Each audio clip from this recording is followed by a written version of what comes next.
Yes, guys, you know what time it is. It's your boy David at the Irish Hotspur, Ireland's #1 Spurs fan. Also, Ireland's answer to the great Harry Kane. Bringing you the Tottenham fan phone-in show, where you, the fans, come on, you give your opinions, you dictate what we talk about. Just a few suggestions if anyone doesn't know what they want to talk about. Maybe what Pogba was saying about Mourinho, where you think we go come the end of the season. New manager, shift the players, keep the manager. You know, Can we win the League Cup? Are you positive going into the League Cup? There's lots of things like that. But also, anyone that's tuning in there now, make sure you smash the like on the stream, smash a like on a subscription on the channel. Also, grab a channel membership, grab that white membership. Come on and share your views, just like Everything Football has already done. Big up Everything Football. Also, get your super chats in, guys. When the chat hots up, it guarantees we stop and talk about your comments. Also, anything that the lads are saying when they come on, lads or ladies, you know, just put in a super chat if you have a question for them as well. And it's also a great way to show your support for the channel along with the membership. And I want to keep my deal with channel members, so the channel members shout out. We have Arthur Everett, Adam Fox, Barrett 7 Gaming, Jordan Stevens, Elliot Walsh, Wayne Bonner, Matthew Collins, Will Stewart, THFC Rants, Brian Daigle, Wayne Winter, Joe Grimes, Premier Hotspur TV, Full of Faladin, Danny Kiriakou, Dolphins Cry, Nathan Callow, Kieran MacDonald, Celery Agent, Bob Spur TV, The BG, TJ Lewis, Kev Williams, Rob C, John McCauley, Clegg UK, Jack Kaneki, James Watson, The Smasher, Mary McGee, Brian C, Tottenham Teacher, Purazals, William McKenzie, Simon Cole, Marcelo, and of course, Everything Football. And now that we have the channel membership deal out of the way, let's welcome a few people to the building before we start bringing on the guests. We have Sue Smith. She says, #Harris Army. Big up, Sue. Pete from the Lane says, love these fan shows. They're absolutely brilliant. Thank you so much, Pete from the Lane. Emily Dunn says, who's excited for the fan show? I know I am anyway. Cody Mack, he says, everywhere we go. Big up, Cody Mack. Danny Kiriakou, I'm sure we'll be seeing him at some stage.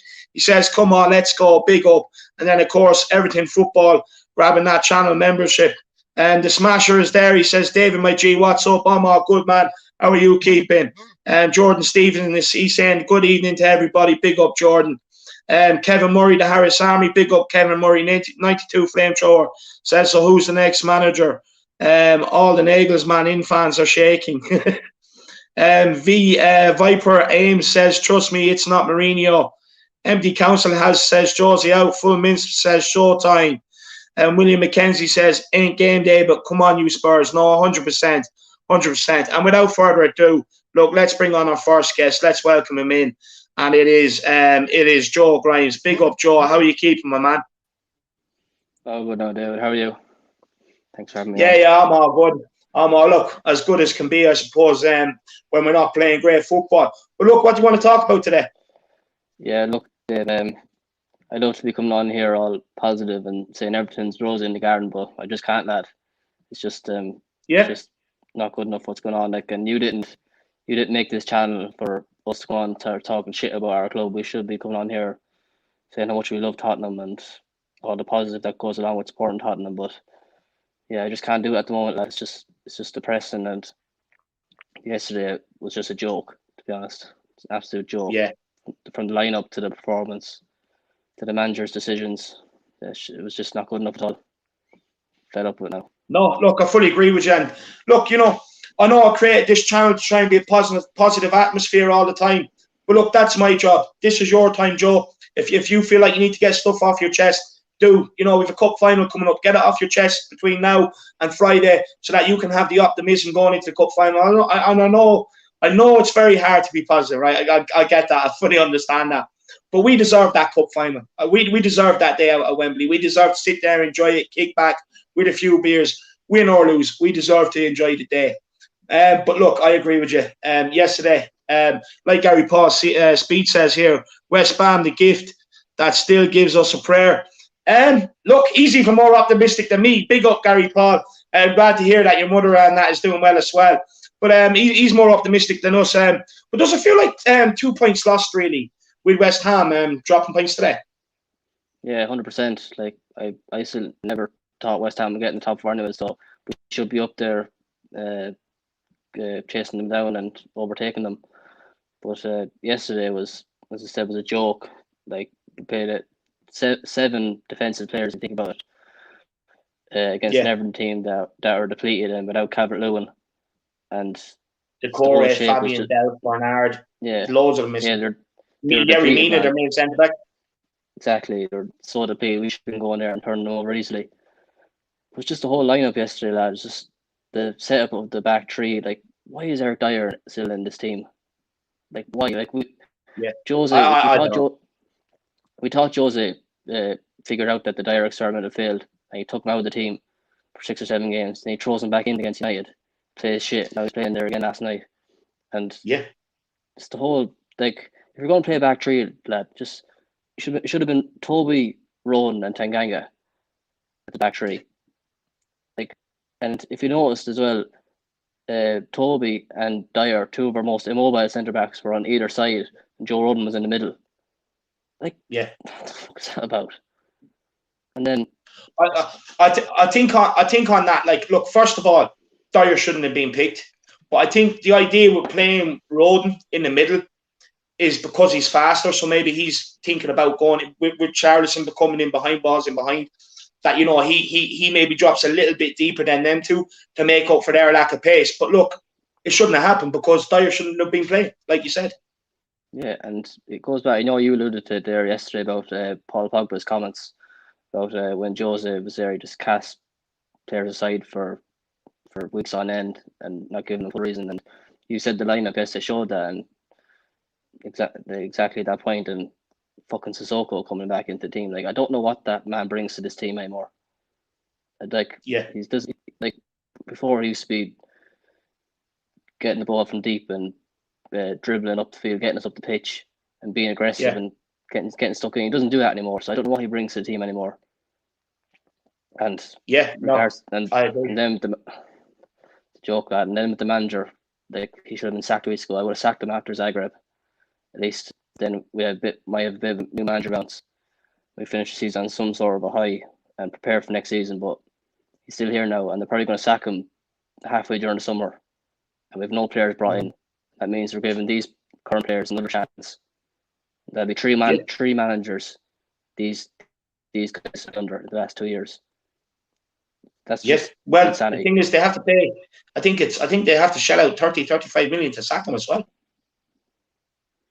Yeah, there could be a clause, and read something about a clause in his contract saying that if we don't finish in a certain position, that could be cheaper. But yeah, like, just get over it now. Just Levy, just swallow your pride and take this L, please, and just get it over with, because we're going nowhere, and you've fucked it up completely. There's the one risk you took in the last 10 years. We were so close to glory in the last 10 years. You didn't take any risks. And the one risk you took was hiring this clown, and it's fucking backfired. So no, 100%. Look, on the Paul Pogba thing, look, with the interview, when he was saying, like, you know, when you're not in the starting 11, you're kind of like treated like an outcast. And what I was saying was that you know, the fact that Sky released that the day of the game, and then all of a sudden, you know, and what I was saying is that it definitely influenced the team selection, because all of a sudden you've seen Toby Alderweireld and Sissoko back in, and kind of like, well, it's kind of like, you know, mind games with the press. It's kind of like, well, they released that today about Paul Pogba, but it's not true because Sissoko and Alderweireld are back in now. You know, and it's kind of, I just didn't understand it. And then when I seen that along with the formation, I just thought it was very odd going into the game, you know. I thought it was very odd. But look, DJ Samuel, he's a new channel member. Big up, DJ Samuel. Really do appreciate it, my man. Joe, what else do you want to talk about? Yeah, just wanted to talk about kind of the current state of the club and where we go from here now. Like, I don't know. Well, where would you like to see us go?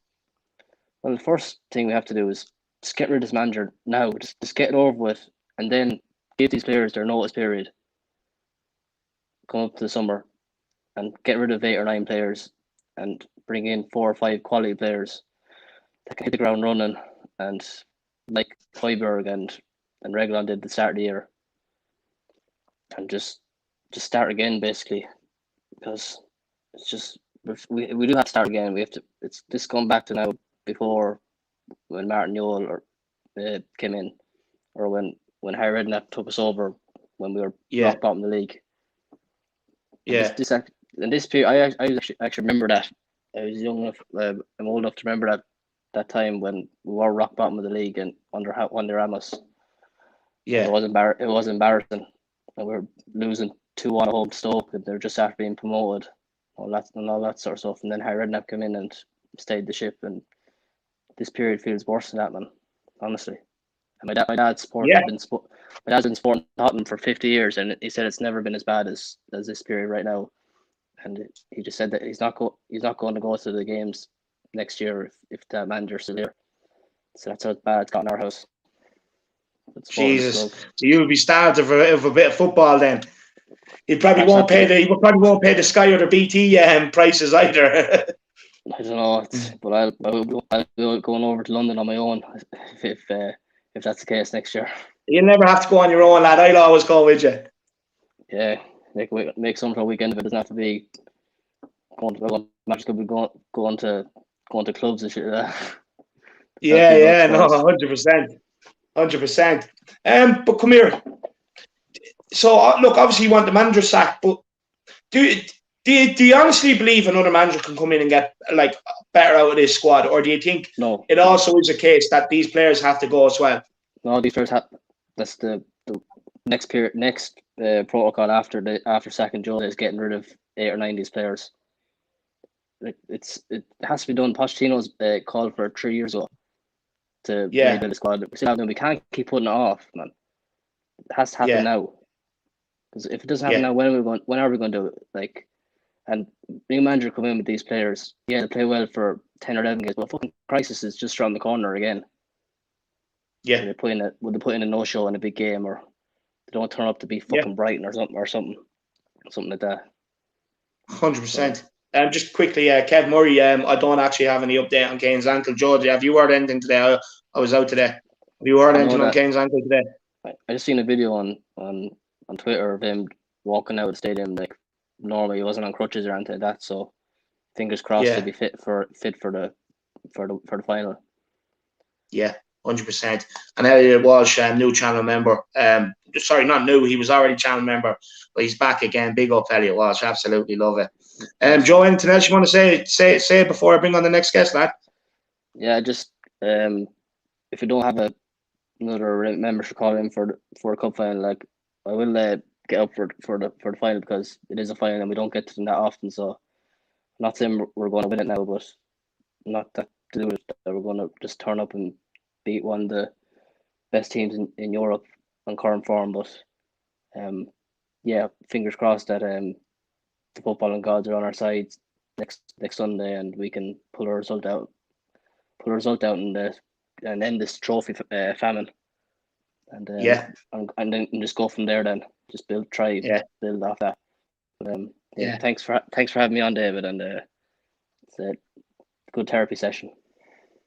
No, look, Joe, I absolutely love having you on. I love chatting to you. I will be in touch. I'm thinking of doing maybe an all-Irish panel debate show, and I'd definitely like to have you to come on and be a part of it. But big up, Joe, absolutely love it. But Jordan Stevens says here, never feel on your own, mate. Come over to London and we'll hit the town. You know what? He knows all the best bars. So there you are, Joe. You know what I mean? This is what this channel is about, the Spurs family and everything else. Whenever we go to London, anyone that ever gets to go to the games, you know what I mean, and you're travelling, just put it in here, and I'm sure there'll be people there that'll take you on a night out, and people you can enjoy yourself with. So, Joe, you're never on your own. To answer your question, I will be doing a fan show before the cup final. Don't worry about that, man. I want to speak to every single one of you before the cup final and see what your thoughts are on. At the end of the day, a lot of you, all the members and all the subscribers, they're the people that keep this channel going. So I want to be able to enjoy it with you guys as well. It's been a nice journey that we've been all on. But Joe, honestly, I love chatting to you, and thank you so much for coming on, man. Keep the head up. Look, we've Southampton this week. Try and pick it up there, get 3 points, and then move into the cup final and see what happens. But look, no matter what, Joe, you come and see me next Friday for the fan show. I'll have you pumped for that final. Good stuff. Cheers. And Jordan, we'll have a night out next year, hopefully, and all the sins. There you are, Jordan. Jordan, follow him on Twitter. Follow him on Twitter, lad. You can get in contact. You can organise a nice night out in London with each other. But big up, Joe. Thank you so much, man. And I'll see you again. Cheers. Thank you. See you again, David. See you, Joe. Soon. Bye now. See you. Lads, Joe's an absolute legend, isn't he? Such a nice guy. Fair play. Fair play, Jordan, as well. Let's bring on the next guest, though, lads. Without further ado, let's bring on Simon. Simon Cohen, how are you keeping? Look, I'm actually excited to meet this guy, lads, because this guy, you see him commenting absolutely everywhere. You know, he gives everyone so much support, and it's nice to put a face to the name. So how are you keeping?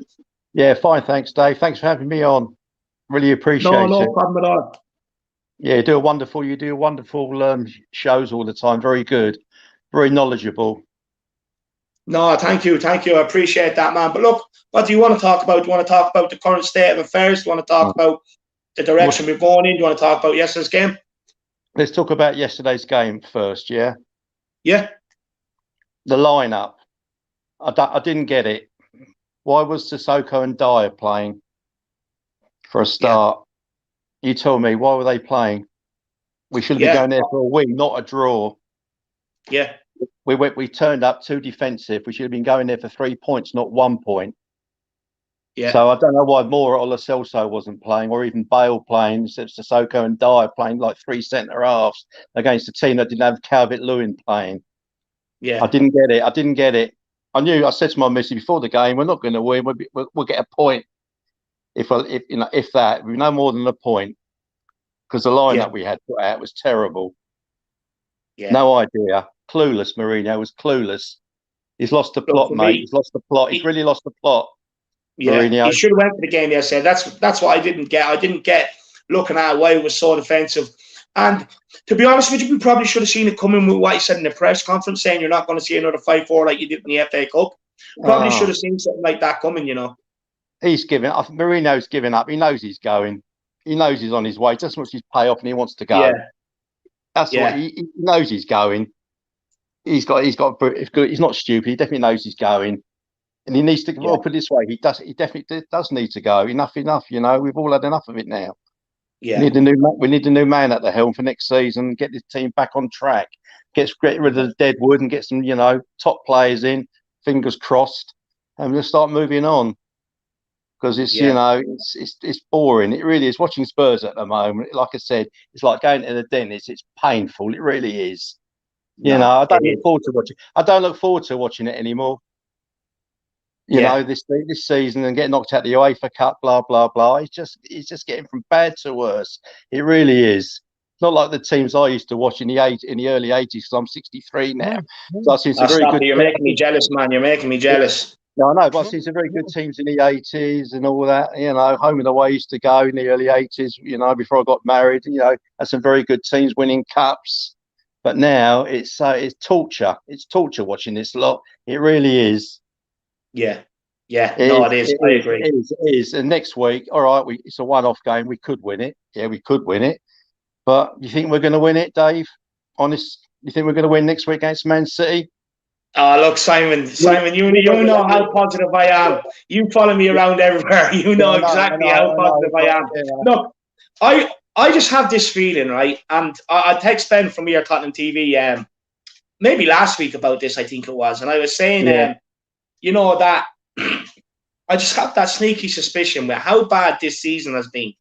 Yeah, how bad and what the stuff we've had to go through this season. Yeah, and how painful it's been. I just think, you know, that there has to be something at the end of it for us. There has to be. And look, I know people are going to say it's a League Cup. I couldn't care less. I want it. I want to just put that trophy in the cabinet and move on. That's right. As Chris Callan says, it's a cup. We haven't won a cup in so many years. I get that. Yeah, it'd be nice to win the cup. But I also want to see Spurs get top 4. But that's not going to happen, is it? No. Look, and that's the thing on yesterday's results, Simon. But just quickly, before I ask you that question, we have new channel member, Dara. He's become a new channel member. Big up, Dara. Absolutely, absolute legend. Make sure if it's the white or the green, or the gold, sorry, make sure you go into the community section and come on and have your say. And Scott M, new channel member as well. Same to you, my man. And look, we have over 83 people tuning in, watching, lads. Make sure you smash that like button. If you're new, make sure you smash subscribe on the channel. Grab a channel membership if you want to come on and have your say. I'm here for as long as there's people willing to come on and talk. And also, get your super chats, guys, in. You honestly don't know how much it really does help the channel. How much it really helps the channel grow. The better content, the more time I can sit here. I have a lot of content planned for coming into next season. And I have a few more things coming out between now and the end of the season. And your super chats really do help with that. And also, when the chat gets busy, it does help us sit here and discuss your comment. And also, you know, if you have any questions, why not put it in a super chat and put it to our panel. But also, if you can't, you know me, guys, I understand there's people in the world that aren't in that position, aren't fortunate enough. Just don't worry. I will get everybody's comment up anyway. I always try. But Simon, do you think yesterday's game was 2 points dropped then? Oh yeah, definitely. We should be beating teams like Everton. We're better than Everton, aren't we? Let's be frank about it. We played Everton 3 times this season. We haven't beaten them once. Yeah, it says it all, then, doesn't it? Really, we're going backwards, and we can't beat teams like Everton or even Newcastle the other week. We couldn't even beat Newcastle twice this season. So it says it all, doesn't it? We're just a poor side that's going nowhere. Yeah, 100%. We need to get this season out of the way. Hopefully, we'll win the cup. Blah blah blah blah blah. We're not going to make top 4. Let's get rid of Mourinho, get somebody else in, get rid of the Deadwood, find some money from somewhere, and let's move on. We're getting some decent, top players in. Hopefully, we can keep Kane and Son, and let's see what next season brings. But this season's been a nightmare. It really has. Yeah, it has. It's even testing. It's even testing the more loyal fans.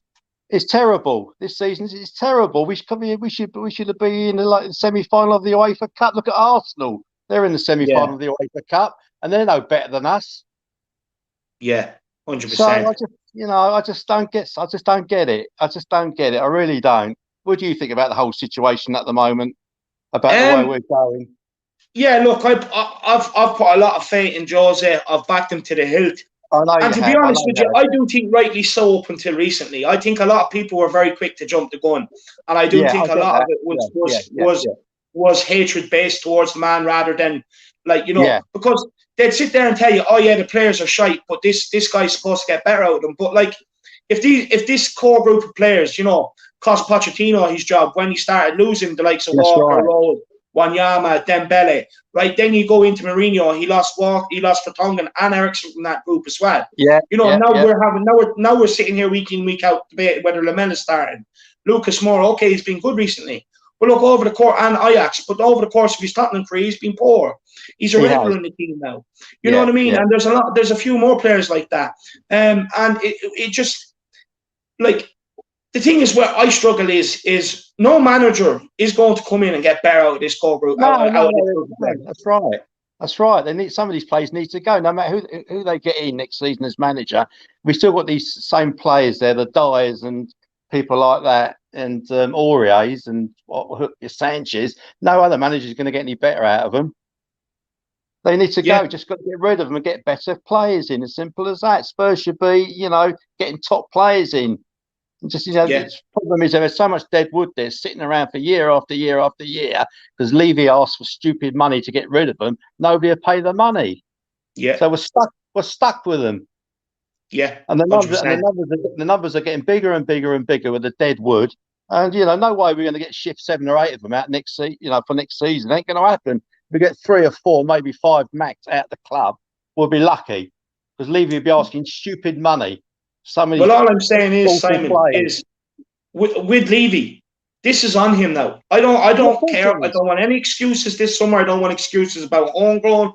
I don't want excuses about this or that, right? Every club always finds a way of working around the rules. What I want this summer is I don't care. I want 6 out.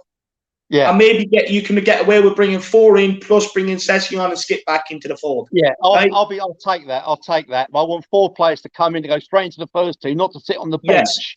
Yes, or not players that we have to sit there and coach into a position and no. They've got to come in. They've got to hit the ground running, Dave. I want players to come in, hit the ground running. No taking a year or two to settle in. I want players you can come in and get moving straight away. Yeah. Yeah, no, 100%. 100%. Spurs have got to start kicking on like from next season. They really have, because like I said, look at West Ham. West Ham are higher than us. You know, it says it all then, doesn't it? It does. It does. It really look, Cody Mack here, and he says, Simon, I saw your comments while I was on your Tottenham TV, and believe me, they are appreciated. All right. Yeah, I like Cody. He speaks a lot of sense, old Cody, and all that.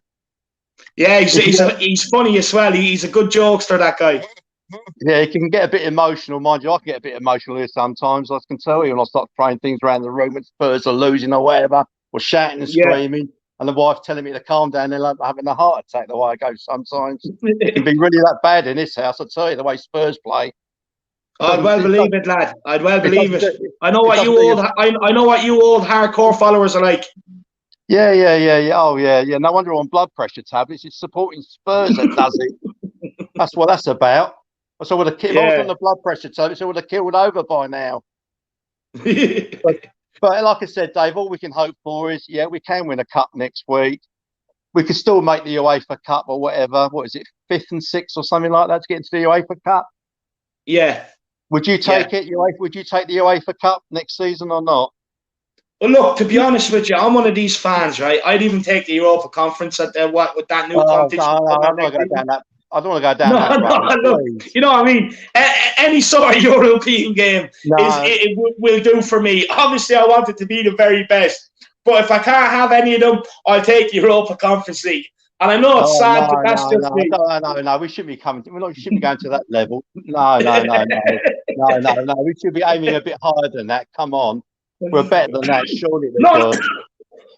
Look, I want Europa League. I'll definitely take Europa League, but if it comes to it and we miss out on it or we can't get it, I'll take Europa Conference League. Well, it'd be all right. Okay, but we're getting in the UEFA Cup. At least it'd be money coming in, won't it? Yeah, a bit more extra dough coming in to keep Levy happy, and hopefully a bit of excitement for us fans as well. Sorry, a bit of excitement for us fans as well. What, watching Spurs on a Thursday night? Yeah. Look, it's better than that. Yeah. Look, Simon, I grew up watching Tottenham never play Europe. You know what I mean? And it used to kill me watching United and Liverpool and all these teams playing. So at this moment, I just want Europe. I don't care. Any sort of Europe this season I'll salvage, I'll take it. Yeah, I understand that. But, like I said, what do you want? Who do you want to get rid of for next season? What players would you like definitely to go? If you can say, he said about 6 players to go. Who are those 6 players you want out for definite? Ben Davies, Harry Winks, Eric Dyer, Aurier, Sissoko, and Lamela. Lamela. And if I could, I would like Sanchez gone too. Yeah. You want to keep that? Did you say you didn't say Dele Alli? You want to keep Dele Alli, or did you say Dele Alli to go? No, look, you would. It's hard. It's hard because look, if we got a good offer, I'd definitely sell Dele Alli, to be honest. I just don't think he has the desire for the club anymore. I think for himself, he needs something new. No. Yeah, like I said, I was watching Mason Mount tonight playing for Chelsea, and he's a very good player. Compare him to Dele Alli now. Would you rather have Mason Mount or Dele Alli playing for you? Yeah, well, at this moment in time, actually, no, look, I can't do it, Simon. You're putting me in a predicament. I can't pick Chelsea players, so I'm still going to pick Dele Alli. No, but I'm just saying, I'm comparing Dele Alli to like Mason Mount is at the moment, I get you. Mason Mount is playing for England, week in and whenever they play their games, playing all the time for England. And Dele Alli's completely gone off the radar, hasn't he? Yeah. But so just before my 15 minutes is up, what players would you like to come in for next season? Obviously, thinking about the money side, you can't go too mad because we don't know how much money Spurs will have to spend depending on what they sell. I want 2 centre backs. Definitely. I want a right back, and I want another centre midfielder. So who would your ideal centre partnership be for next season then, Dave? Who do you want to play centre halves? 2 centre halves next season then? 2 centre halves I'd like to bring in would be either. Look, I have 3 preferences. 2 of them will do. Botman, Milinkovic, and Anderson, Hakeem Anderson, that's playing at Fulham on loan from the French league. They'd be the three I'd like to go. They're reasonably priced as well. Yeah. So go and try and get them in. The reason why I say Botman is because he's a left-sided centre back. He's left-footed and he's good on the ball. But like, to be honest with you, you could bring in two. But like with the way Rodon's playing, he could be forcing his hat to start next season. You know what I mean? Yeah, I think Roden will be fine in a couple of years' time. I really do. Yeah, I think he'll be fine. I think Roden will be okay. Give him a 2-3 years max, and I think he'll be a top-notch centre half. I really do. But people like Dyer and Sanchez, I want out the door. Those two have to go. Like Ickle and Pickle, they need to go. Those two. Yeah, I've had it with them 2 at the 100%. back.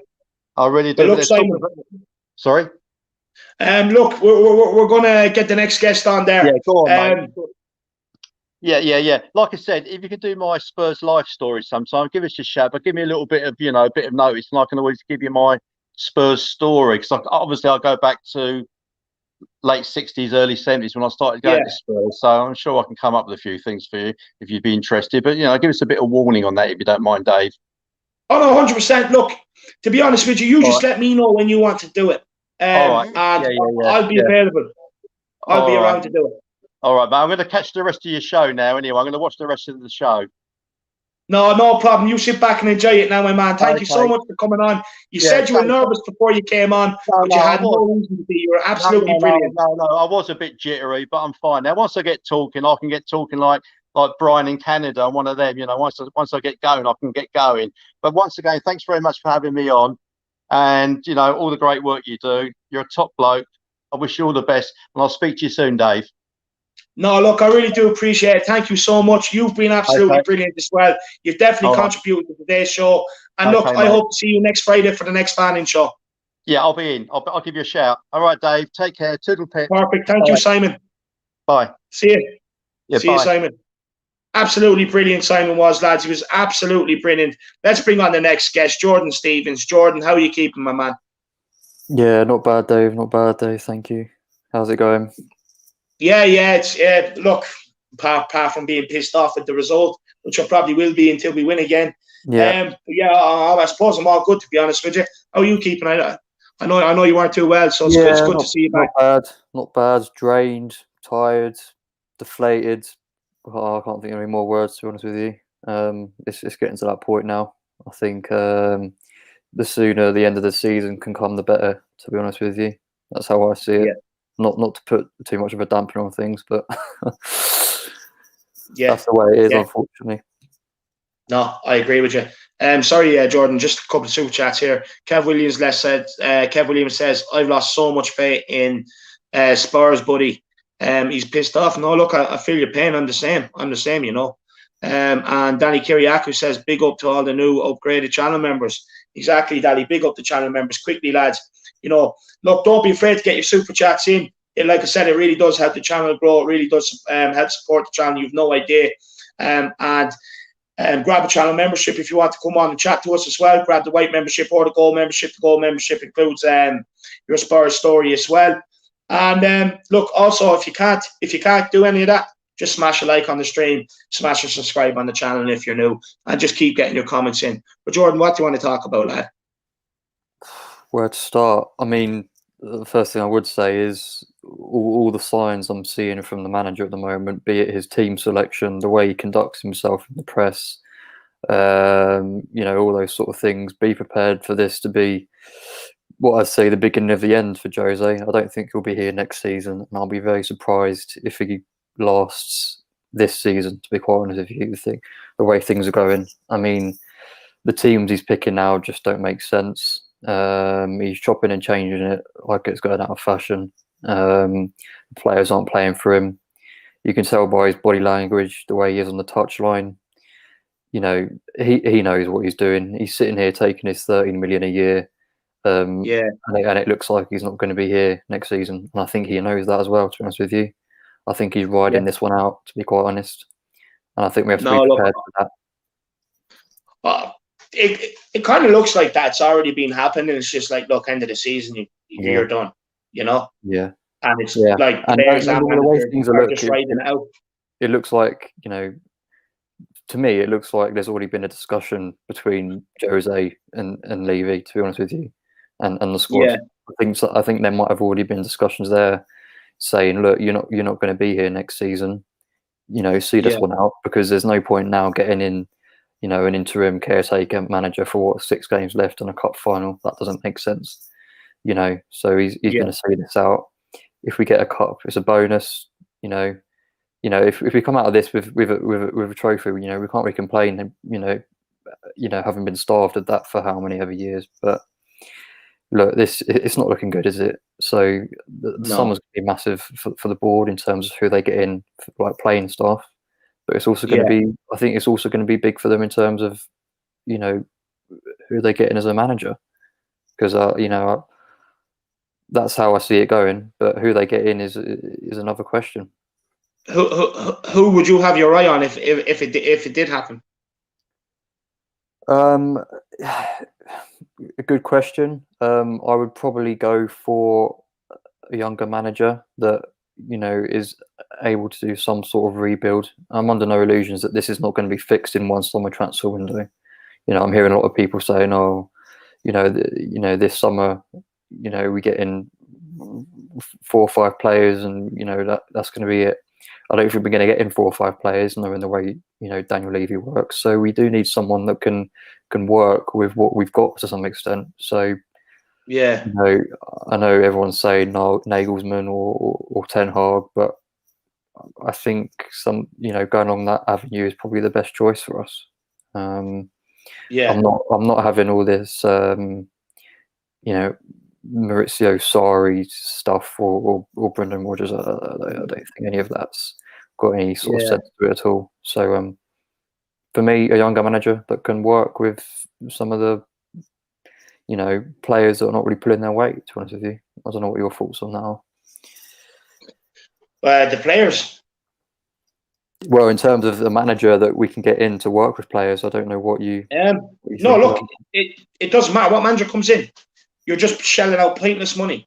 Yeah. Look, you're going to have to bring in a manager, of course, but it doesn't matter what manager you bring in until you do something with this squad. Look, you've seen Lloris and Aurier standing there laughing last night after the game. The final nail was put into the coffin for top 4, and them shitbags are sitting there laughing. Or standing there laughing, having a good, like they're sitting there watching a Kevin Hart comedy. Yeah, I know. That's not acceptable. Can't be having that. Yeah, and you have Dyer coming out. Oh, I want my ashes scattered on the stadium. You have them coming out before London derbies. We can't wait for this, that, and the other. Passion after the London derby. Can't wait for Zagreb. Same shit happened. I'm sick of them. I'm absolutely sick of it. What do you think actually happens Monday to Friday on the training pitch? Because you see all these videos of them banging in goals and with training exercises here and there, laughing, smiling, joking, and it seems to be a completely different story on the pitch. So what are they doing? What are they putting there? What are they doing with the training time? Look, to be honest with you, I actually do believe they are training, because with the amount of different systems and stuff like that coming, that Jose has tried this season, I do believe that they are definitely training. They are definitely working on stuff. But to be honest with you, I just think it's come to a point where the players are just going through the motions. You know what I mean? They just do what they have to do during the week, get thrown out there at the weekend. And look, I believe they don't have to, they can come out and say at the end of the season, people saying that we don't have the desire or the hunger to win, like we're human too. I couldn't give a shit, right? You're human beings being paid $100,000 a week. $100,000 a week to go out and perform, do your training. Like, do they know how many people, that tune into all this stuff on YouTube or all across the world? I would love to be in their position. Yeah. You know what I mean? Would love to be in their position. And they're sitting there laughing and pissing it away and not giving a shit about it. Yeah. They're going to have regrets come the end of their career. They're all going to write autobiographies. Yeah. And they're all going to sit there, my biggest regret is my time at Spurs not winning anything. That's what's going to happen. Yeah. Yeah, I agree with you that it's almost like it's a right for them, not a privilege to to play for a club like Spurs. The magnitude of the club is, and have those sort of wages paid for you. I mean, they don't even have to worry about everything else that goes with being an adult in terms of paying bills and all that sort of other shit, which is already done for them. All we're asking for is for them to go out every week on the pitch and give 100% for the shirt, which 90% of this team are not doing. So there's a big problem there. Look, I just think it's become completely stale because, look, we have to remember a lot of these players gave out about Pochettino's training at the end, saying, oh, we need to change it, we need to do this, we need to do that, we're not happy with it. And, they come out, they do the same with Managerial. And the problem is they actually now think they're in control of the club. And this is the big problem. The players think they're in control of the club. They can dictate who's sold, who's bought in, and what manager is there to manage them. And once that manager doesn't give them what they want, out the door. Like, you can even say the same with Paul Pogba. Look, he comes out, does that interview yesterday. But he won 3 trophies under Mourinho and none under Ole Gunnar Solskjaer. You know what I mean? So what? You'd rather just have a friend who pats you on the back and not win anything. Is that what football's come down to? Like yesterday, them players should have walked off that pitch, shouldn't have shook hands, they should have been fuming, got into that dressing room, and they should have had a bust up about that yesterday. With the top 4 push on. They should have had a bust up. Do you think they were? No. They're probably in there. Oh, you've got your shower gel. Oh, do you want a loan? You know what I mean? All buddy. I'm sick of it. Just quickly, sorry. Joe Grimes says, David, put this towards buying a pint when the pub's open. Big up, Joe. Really appreciate it. I saw so much. You're an absolute legend, and I enjoyed having you on for the chat and everything else as well. Everyone else, follow Joe's lead and get them super chats in. But Jordan, what else do you want to talk about, my man? I mean, I'm kind of cacking myself for next week in terms of the final. I mean, in an ideal situation, Man City would have actually won the semi-final today because now they're probably thinking, well, they haven't got the quadruple on, which probably gives them even more fight and motivation going into that game. I mean, I don't think anyone can guess how Jose intends of setting the team up, who he's going to play. He seems to be playing Russian roulette with his team selections every week. So I don't know about you. I'm obviously staying strangely optimistic as usual, but I'm worried for next week. We could absolutely get our pants pulled down. So I don't know how you're feeling. I know you always try and be optimistic, but you know me, Jordan. Call me deluded, whatever, but you know me, man. I'm always going to try and look for the positive. And it is what I just like I was saying with Simon. I just believe that after all this shit we've had to go through, surely there has to be some little pot of gold at the end of it. And if I can salvage the season with a League Cup, I know it's not the season any single one of us wanted. And everyone's going to say, "Oh, is the League Cup really what you wanted?" Couldn't give a shit at this point. I'm this sort of person. I will adjust to the situation. With top of the league, I'll adjust to it. Bottom of the league, I'll adjust to it. Couldn't care. I think everyone's seen that over the course of this channel. You know what I mean? No matter what, I'll adjust to the situation and still always try and find the positives. But you know what I mean? If I could salvage the season with a League Cup, I would. I know you would probably too. Yeah. No, just one thing I was thinking of earlier, which just throws something in the mix, obviously with Rodon being cup tied for that game, because I would have put him in there personally with Toby alongside him. How do you think the defence will line up? And then do you think Rodon not being available will sort of influence the type of formation that he plays as well? Look, for me, he has to play 4 at the back. Don't want 5 at the back. I want the 4. 2 centre backs, 2 full backs. For me, I think this game, for the cup final, I would like to see a 4-3-3. Yeah, no, I agree with you. That's what I would like to see. I'd like to see Kane up top, Son out left, Bale out right. Then a midfield three of Ndombele, Højbjerg, and Lo Celso. And I don't want the likes of Lo Celso and Højbjerg to travel with the ball. Because to be honest with you, I think if they could just sit in front of the two centre backs, maybe you could release Ndombele, get Lo Celso and Højbjerg to sit in front of 2 centre backs. Keep Aurier back at right back. Don't let him move or Tanganga. Just keep them there. Get them to form a back three. Let Raglan bomb on the outside, because I'm not going to go into this game thinking with Ludo we can play beautiful football and play them off the park. So for me, if you can release Regulon going forward, release Ndombele going forward, with your front three, that's 5 players. Try and catch them on the counter, nick a goal. That's what I would do. Yeah. I think we have to approach this game how we approached it when we beat them at home back in November or December. I think that's our best chance of getting something out of this. Is to sit back and try and catch them. Obviously, we need to wait and see what the situation is with Kane as well. We don't know sort of to what extent how bad his ankle injury is. I wouldn't be surprised if Kane doesn't play on Wednesday against Southampton, and he rests him for the weekend. I'd say be prepared for perhaps Vinicius to play on Wednesday and him save Kane for that game. But it'll be interesting, and obviously interesting to see how Wednesday's lineup as well.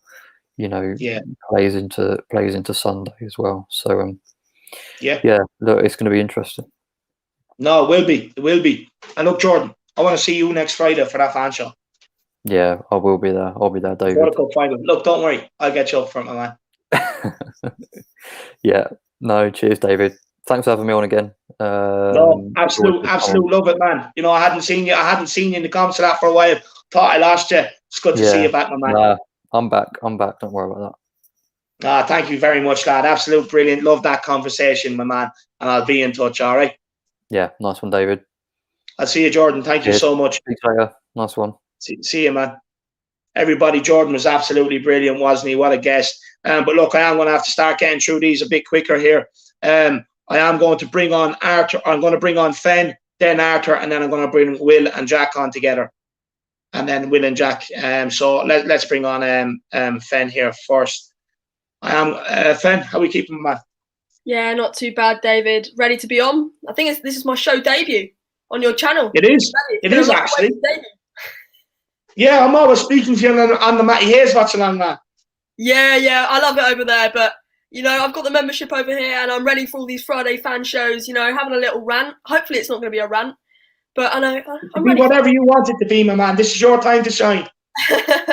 So, I've got a couple of things to talk about. But firstly, the best thing that has happened since last night was this muffin that I ate. Oh, I loved it. This muffin. Oh, what is it? What flavour? Chocolate muffin. Oh, lad. Yeah, it's just what I needed. Job. No, sometimes I like an old little chocolate muffin. Heat it up for a few seconds. And then get a little scoop of vanilla ice cream just to complement it, Oh, that's decent, that. I might have to give that a go. Oh, you do, lad. You do. Look, your man probably kill me, lad, because it's probably too much sugar, but you do. Tell her the Irish Hotspur said it's okay. No, after a Spurs game. No, look, 100%. Look, you don't need it. You don't need any more sugar anyway, Fen. You're always full of energy, man. Oh, well, hope so. So what do you want to talk about today? So, firstly, I want to go back to yesterday, and I think, it's going to be talking about most of the season, really. I just want to talk about the reasons why Jose isn't going to be here in the summer, in my opinion, and the reasons that I think Levy won't want him here in the summer. Firstly, I think what Jose wants is not what Levy wants. I don't think that's what he wants. What Jose wants, he wants to spend £50 million on a world-class player, bring them in and make them make them even better than what they are. That's what he does. He makes good players world-class. But what Levy wants to do, he wants to do a Steven Bergwijn, bring in someone for 25 million and hope and pray that they can become a great player and push them on to become a great player. So that's what I think. That's one of the reasons. But another reason is I think the system that Jose is trying to play at the minute. And I think last night documented how clueless Jose really is, in my opinion. I think he doesn't know what he's doing at the club anymore. He's playing Eric Dyer at left back. What is he up to? What I couldn't believe it. He is. I'm sorry. Has he lost the plot? But Ancelotti seen that. He brought on Seamus Coleman straight away in behind Eric Dyer. Straight away. Yeah. And that just shows how interested Ancelotti is. And that shows how Ancelotti is with his team. And this is his team. It's not Jose's team at the minute. It's whatever team he feels isn't going to become a traitor. He put Alderweireld back in there. What's he doing? He said that he didn't want Alderweireld in there, and he was pointing fingers towards Alderweireld, and then he starts him again, and he starts Dyer again. He doesn't know what he's doing. He doesn't have a first 11 or a system. We end up playing 5 at the back, and then we switch to a 4 at the back. We've played 3 at the back. He needs to pick one system and 1-11 and actually use that system. And we've seen whenever we play 4, I think we look much better on the attack. And when we play teams when we play teams that we can get at, like I think Manchester United was one of those games where we could really get at them, but that didn't work. Yeah. I don't know what he's up to. He keeps experimenting with different things every single week. He needs to pick one system and do it and pick his 11. The best example I can give is the Chelsea manager, Thomas Tuchel, who's come in 3 or 4 months at the club. He's got his first 11, and look what he's doing at the club. He's got a first 11 and a system. Yeah. And this is what he's doing. On that, just to kind of be just a bit fair. Look, at the start of the season, we have to remember, up until November or October, November, everyone was criticising Jose because he wouldn't change his system. And then when the players started underperforming, not winning, and letting the team down like they have so many times when we were on the cusp of great things, Jose was using his managerial experience to try and switch system, try and switch players. And then what it's just descended to is just sheer chaos. It's just ascended into sheer chaos. But I think he did try to play a system and stamp his identity on the team. And it was working. It was working. And then somewhere along the line, things went wrong. And then, he's constantly trying to chop and change to get better out of these players, get more out of them. And they're just not playing anymore. They're just refusing to play. They've down tools. The only ones that you could say probably haven't down tools is probably Kane and Son, as usual. Yeah. But to be fair, I do think he has probably tried. I do think, I know a lot of people are coming out now because they are fed up with him changing the systems. But to be fair, it was at a point where we have to remember we were saying, he has to change his system. He doesn't change his system up. Yeah. But I just think now it's every single week we're seeing something different. Yeah. Oh, no, I agree with that. No, I agree with that. I was just saying, just to be fair to him, we do have to remember that. Yeah. Yeah. No, I get what you're talking about. But another thing that I want to touch on, and I think it was disgraceful, was Sissoko and Lloris last night and Aurier. I just think that really shows that Jose's lost the interest in the players, and the players don't want to be there for Jose. They want to be there for their own career. And at the end of the day, I think for people like Kane and Son, that could be the right thing, because I'm going to be honest, I want Kane to go. I want the best for Kane. All right, I would like to keep him at the club, but for me, I think get him gone. He's too good for our club. Son, the same thing, but I think Son will sign a new contract. So, and I just think that shows the disrespect, and Jose hasn't put a stamp on his team yet. And the interest that was being shown then, laughing and joking about, we just drew 2-2 with Everton, a game that we really should have got at them and gave them a real good go. But instead, we played 3 at the back and we played 2 holding in the midfield. Yeah. It's not going to work. They've got their best attacking players out. They ended up playing Seamus Coleman for the last 20 minutes up the right wing. Yeah. He's not a great player. On paper, we should be going at them.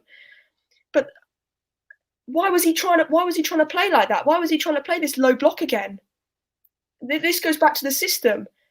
Do you think maybe with look, you can clearly see when defensive, because in the press conference he did say, well, we're not going to get another 5-4 like you seen again in the FA Cup final, as in we went to play the way everyone else wanted us to play it. Look what happened. Yeah. We're going to play my way. And then all of a sudden the Pogba interview comes out, then you see Sissoko and Alderweireld back in the team. You know what I mean? So I think it's just come to a point where, look, he knows he's gone in the summer. The players know he's gone in the summer. And they're just seeing it out to the end of the season. No, that's a very good point, yeah. That's what it looks like.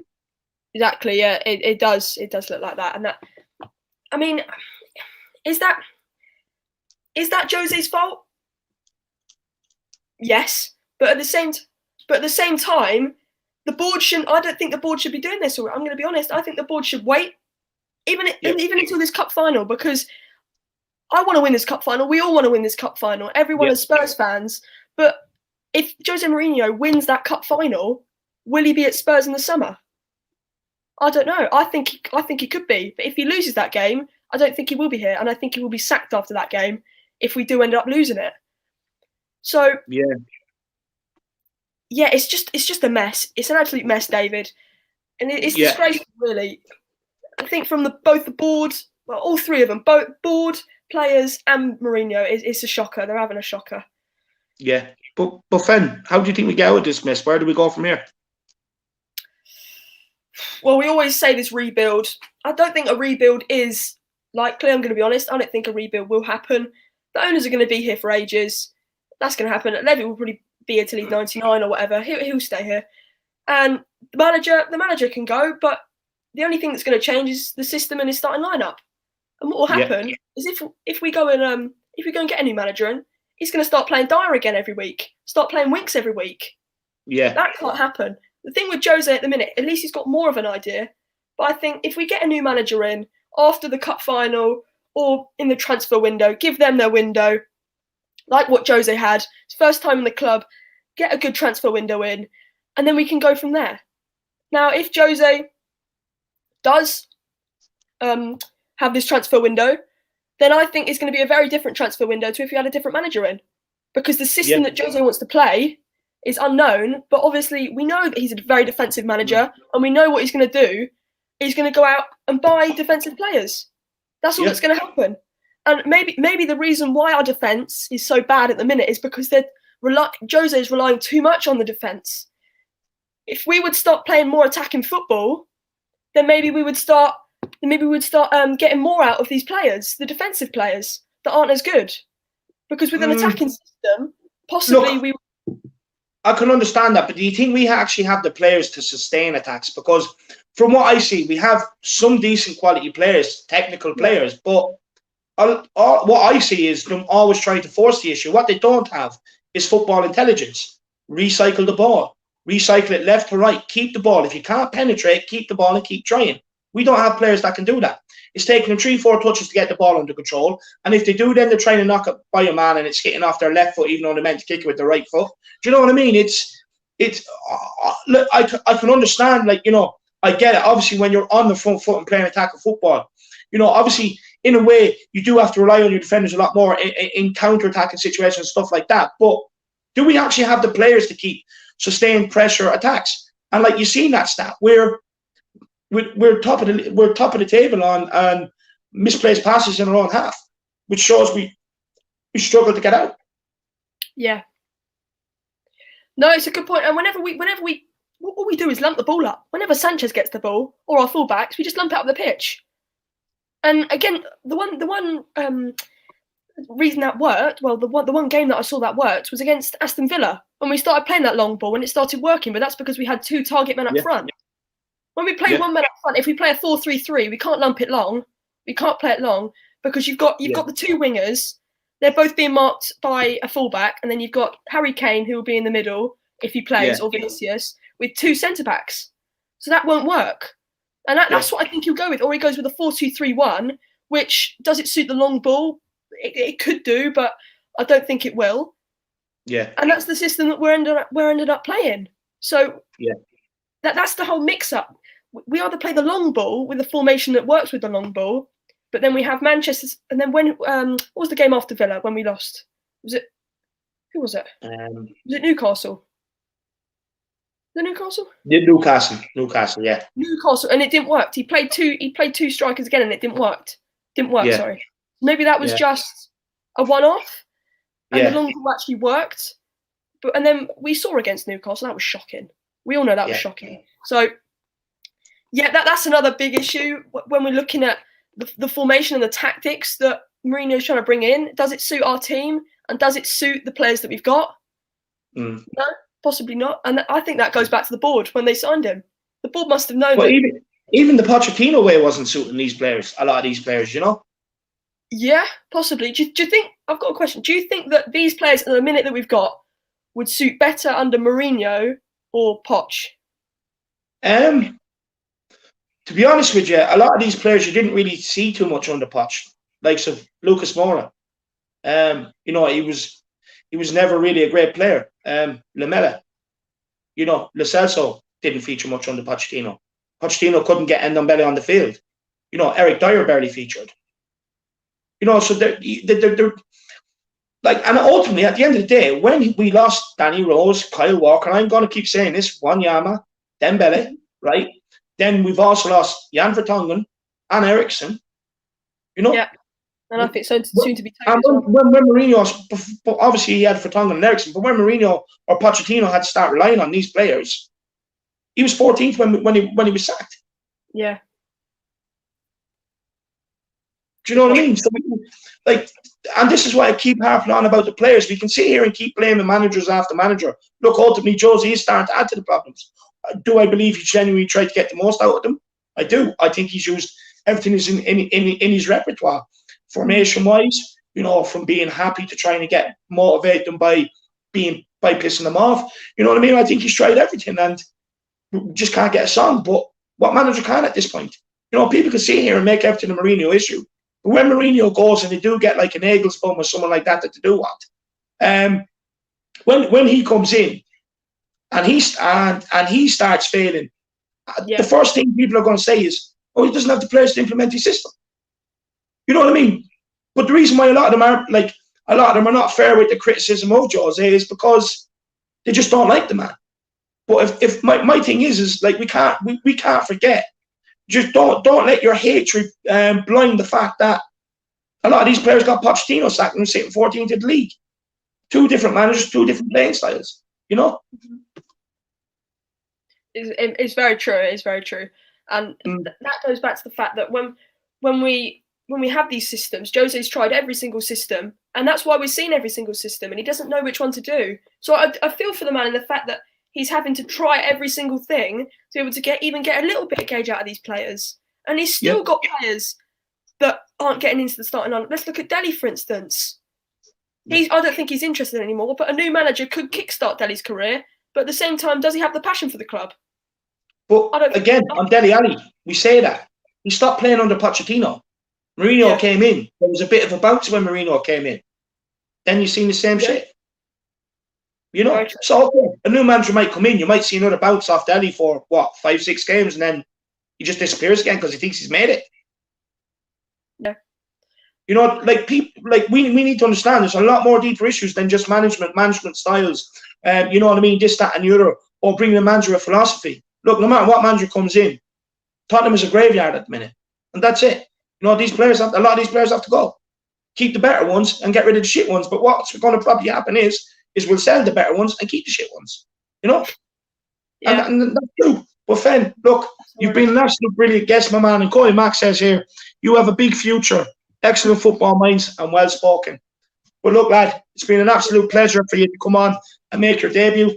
And I want to see you next Friday before the Carabao Cup final on the next one. I'll be there. And also I'll be on Matty's show as well. So go and check his show out as well. It's brilliant. I'll be over there as well. I'll see you there as 100%. well. And before you go, give your channel a plug. Yeah, so my channel's quite a lot. I mean, it's quite different. It's a sports reaction channel. So I react to all different types of sports over there. So whether you're interested in the NASCAR, the AFL, the NFL, any other sports, I'll react to them over there. So go and check that out. There was a new video up earlier. So go and check that out if you're interested. 100%. No, look, lads, go over and check it out. You know, he's a great kid. I love speaking to him. He knows that. He comes on straight away. He just makes me smile. Cheers me up. He's always got a lot of energy. He's always got a big grin on his face. So big up, Fen. Hope your channel takes off. Harris Army, get over there. Show the guys some support. Smash it, subscribe on the channel and everything else. Thank you so much for coming on. But I have to start getting these guests on a bit quicker because I am behind. So we're going to get you on.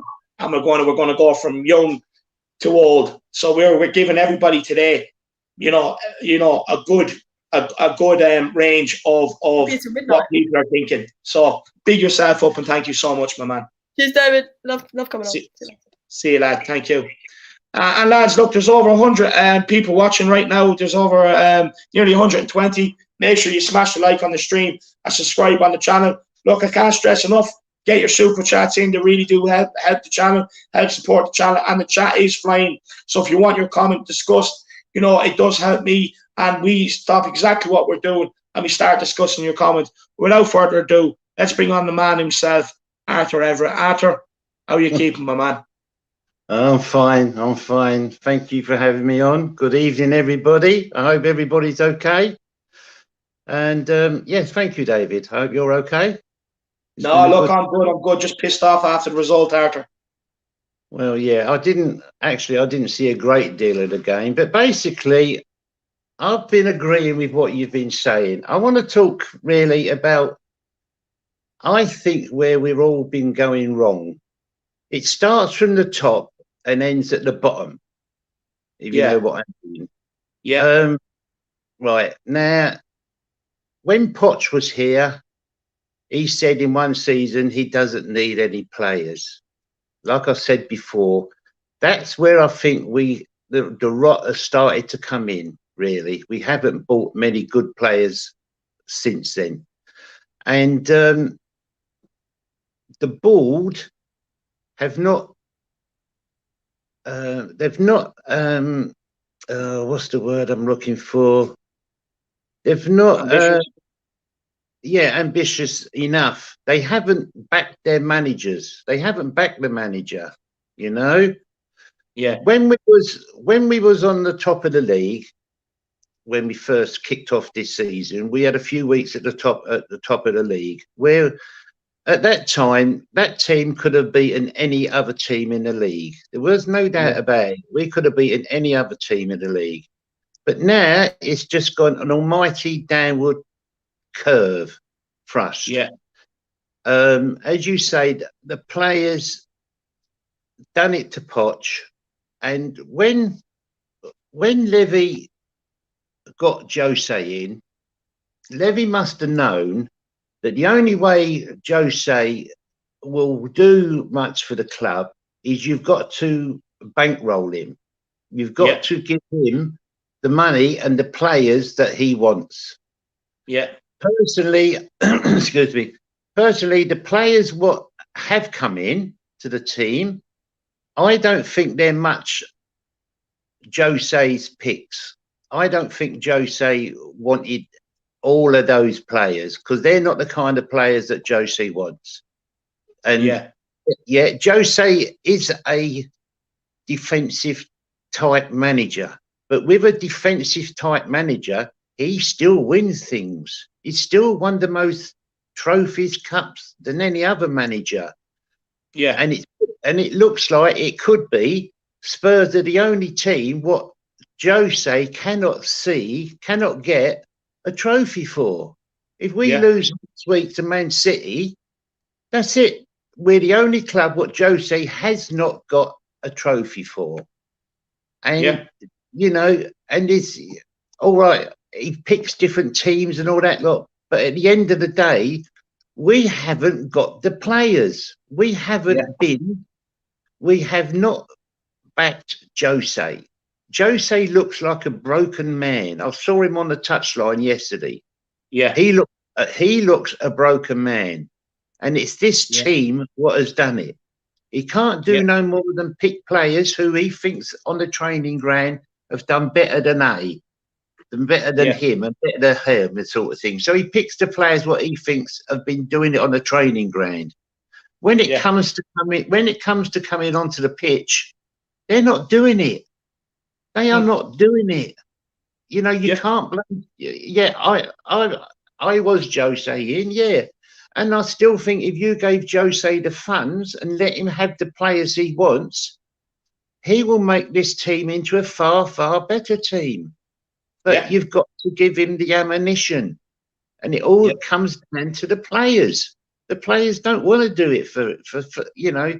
Look at them on the pitch yesterday, laughing and joking. It's an insult, isn't it?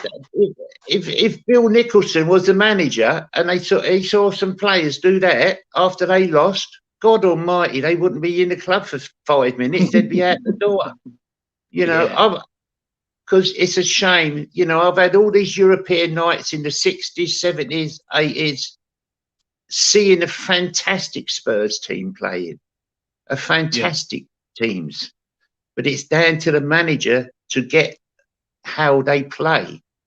The manager tells them how to play, shows them how to play, you know, but you've got to have the players to carry it out.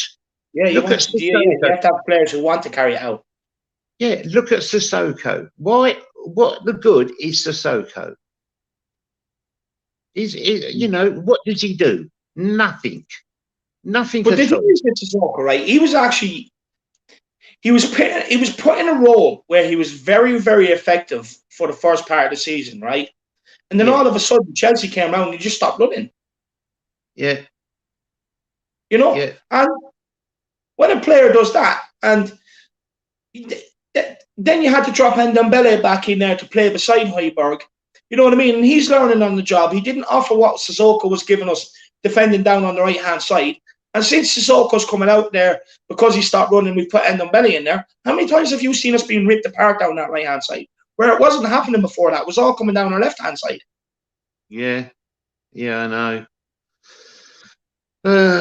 I don't know. But as I say, the board has got to invest.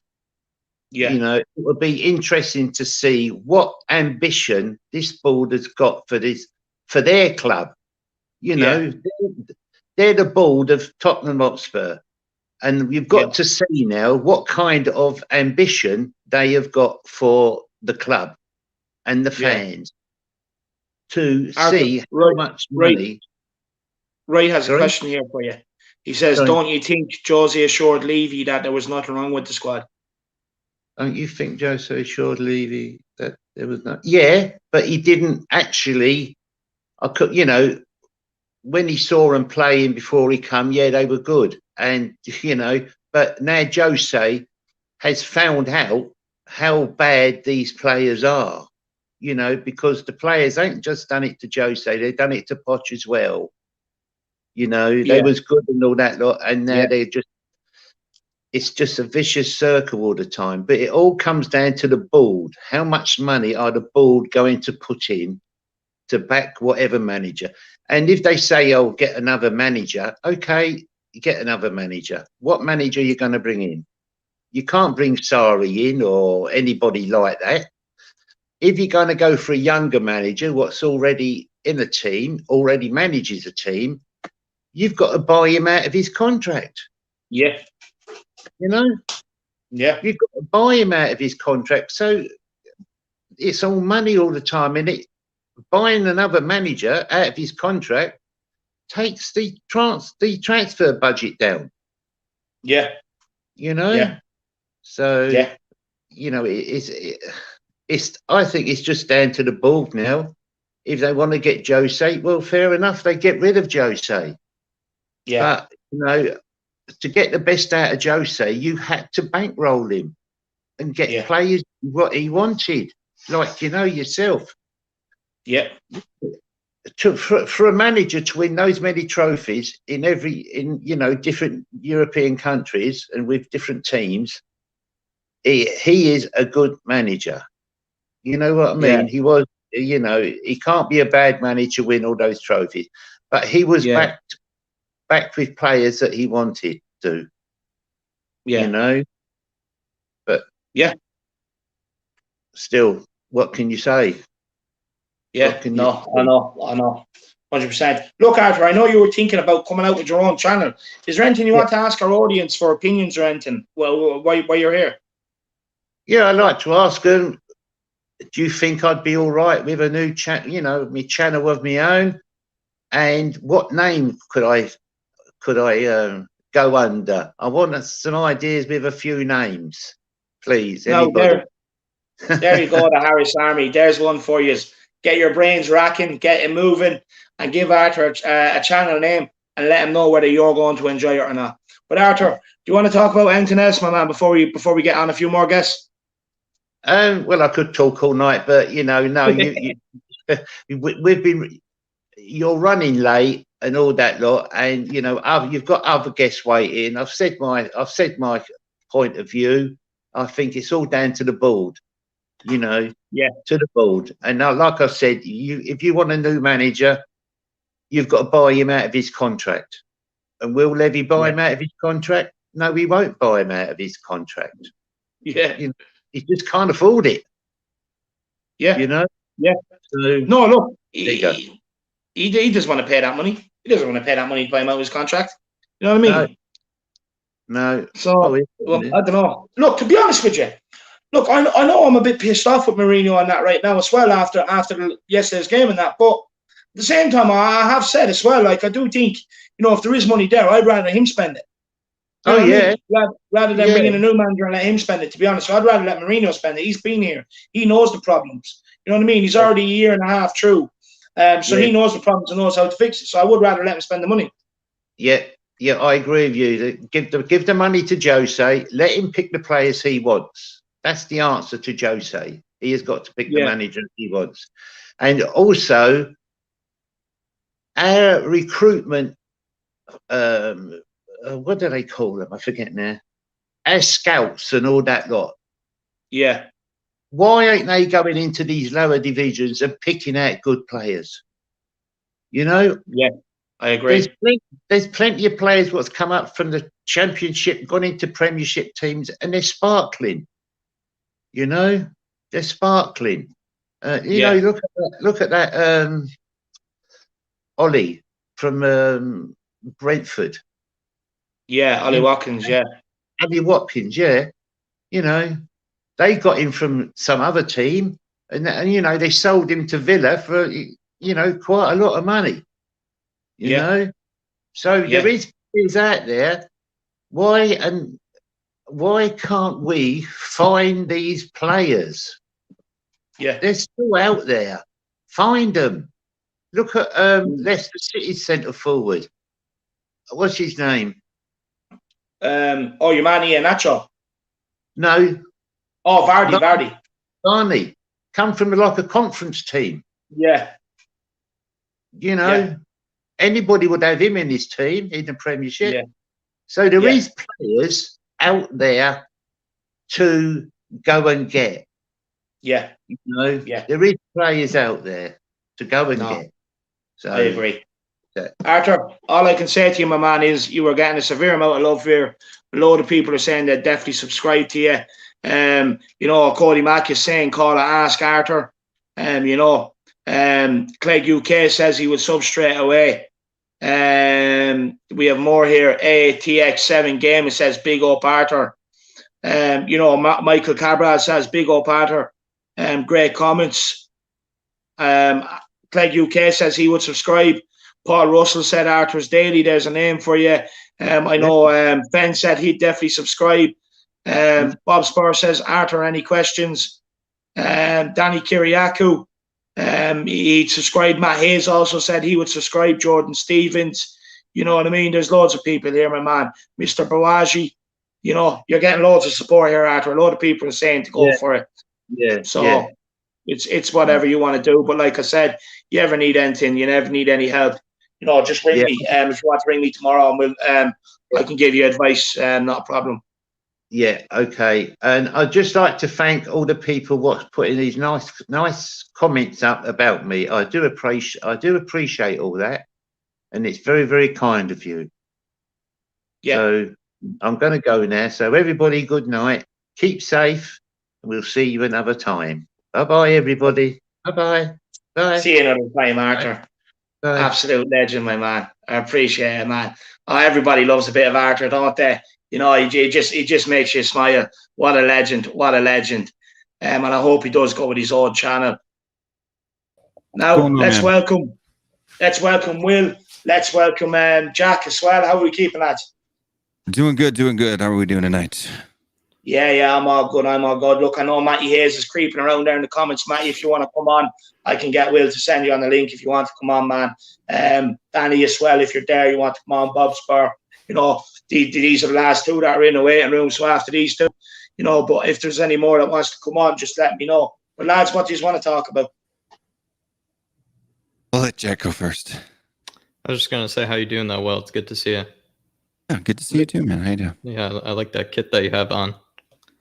Yeah, it's my son's club jacket. Okay, I didn't want to guess, but yeah, that's a nice badge though. It's actually pretty big and kind of corny, to be honest with you, compared to other ones. Well, yeah, maybe I can barely see it, but from a blurry angle, it looks nice. That's what I can say. But I was going to start with, I don't know, I feel like people have said their piece, and I've agreed with a lot of it in terms of Jose banter, board banter. I just think that one of the things that that I'm starting to notice I feel like has become one of the final straws for me is just the fact that he will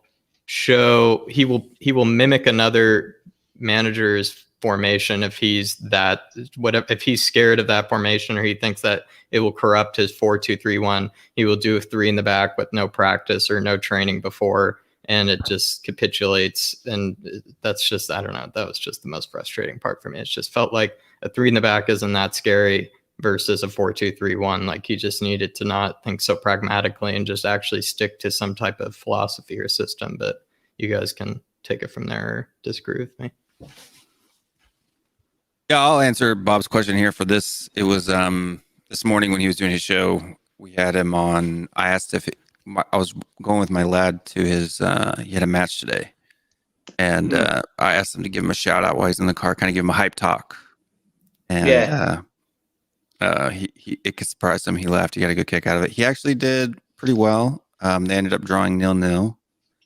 And he may have broken his wrist. We have to find out. But hope he's all right. Yeah. Yeah, I don't think it's broken because he was able to squeeze my fingers and carry his backpack in that hand. And if it was broken, he would have been screaming like a banshee. So from falling. Yeah, he was. There's this guy. He's probably about twice the size, and he beat him on the dribble, and he had cut inside, and he was taking him to the inside, and the guy, in order to stop him from, he was kind of the last center defensive midfielder, in order to keep him from breaking in between into the half space past the center backs, he had to slide tackle him. So he went to slide tackle and missed and took his legs out from underneath him, and so he kind of put his arm down to keep himself from falling on his hip or whatever, and I think it's probably just a sprain or a strain because it didn't bruise up right away, and like when I pushed on it, it was sore to him, but it wasn't. He could squeeze my fingers and move his fingers. Yeah. First of many war wounds for a guy like that for dribbling past players. Yeah, it's not a especially in midfield, right? He plays in midfield.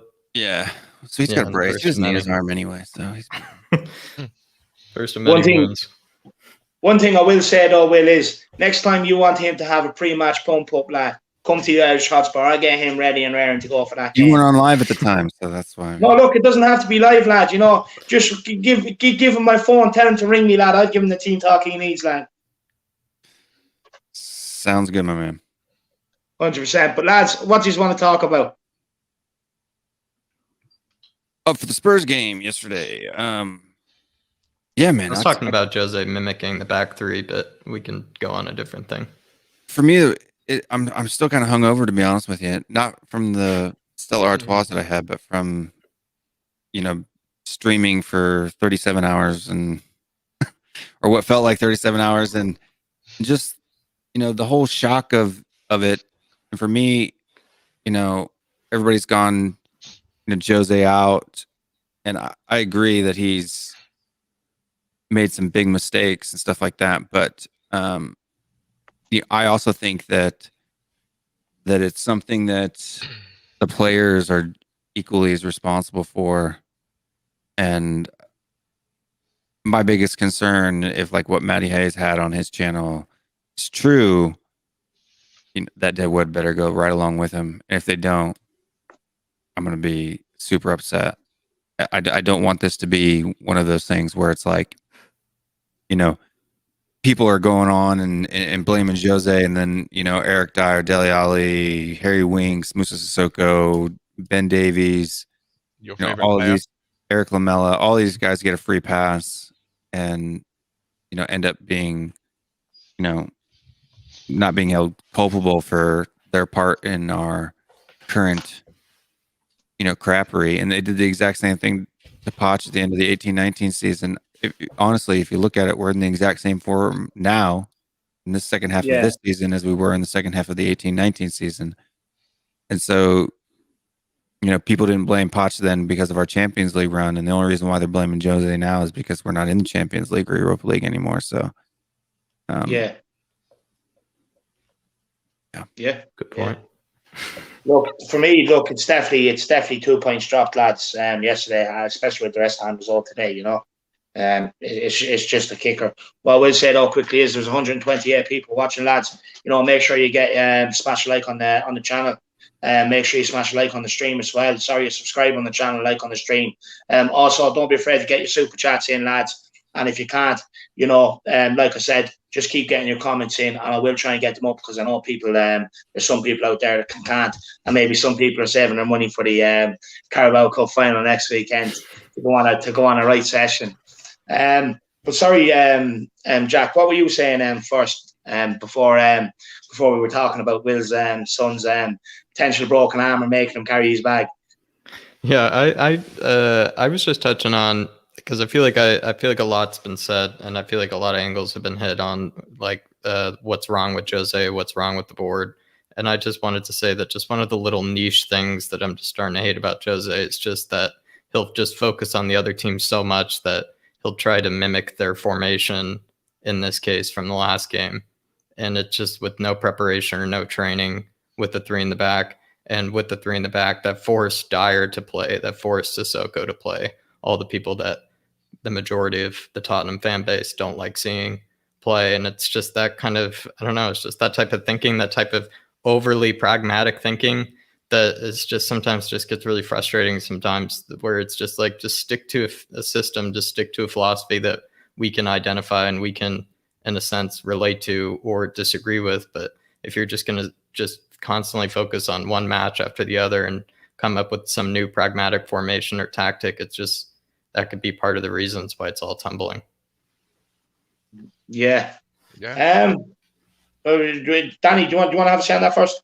No, I agree with what everyone said. I think Jack's kind of spot on as well. I think a lot of it is, I'll tell you one thing, right? The best thing that Jose Mourinho has done for Spurs this season has shown the world how shit our players are.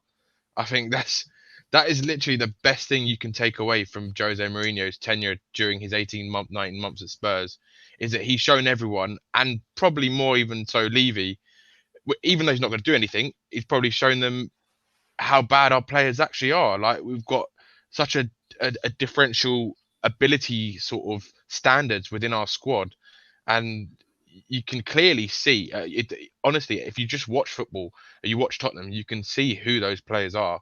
We all know who they are, and they're just not good enough for us to progress to even compete for a top four. So I know what Matt Hayes was put out that breaking news about what Alistair Gold said earlier on today about how there's belief within Tottenham that it looks like Mourinho could be on his way out at the end of the season. I mean, if that is true, it's one of those things where it's like you just want to hope. You just want to hope that it's not just him that's going to be going, and that Levy sees that some of these players need to go as well with him, because it's not saying that they're obviously a lot of these players have performed badly under Poch's tenure, towards the end of his tenure. We know who they are, and what Jose Mourinho has done, he's brought them to light more. And what he's done is this season he's given everyone a fair run of games, right? Yes, he's cast away players after a certain month, but he has essentially given everyone a chance, right, this season. Yes, we don't agree with his man management skills of how he's managing the players behind the scenes. Yet we don't agree with it, but look, he has given players a chance, and a lot of them have failed to deliver on multiple occasions. So it's just, you really want to see the change from the personnel change in the summer as well. But that for me is the biggest thing, because regardless of Jose Mourinho staying or going, I think a lot of us might maybe believe, I think Jose, what the problem with Jose right now is that he's created so much diversity from the whole club as a whole perspective, right? I'm talking about the fans, the players, everyone, right? There's such a diversity there, and it's so hard to fix that with how it is now. And I think the only way you can fix it, because it is to change the manager, right? But then you've also got the aspect of those players still need to go as well.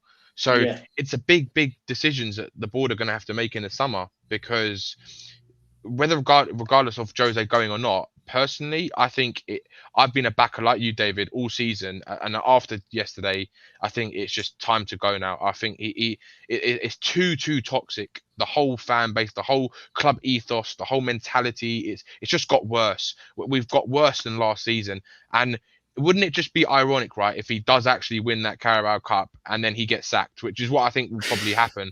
I think that's going to happen, because then what it does is it keeps his record intact of him not winning a trophy at every single club. But I also wouldn't be surprised if we don't win it and he gets sacked, because I think either way, I think he's going to go.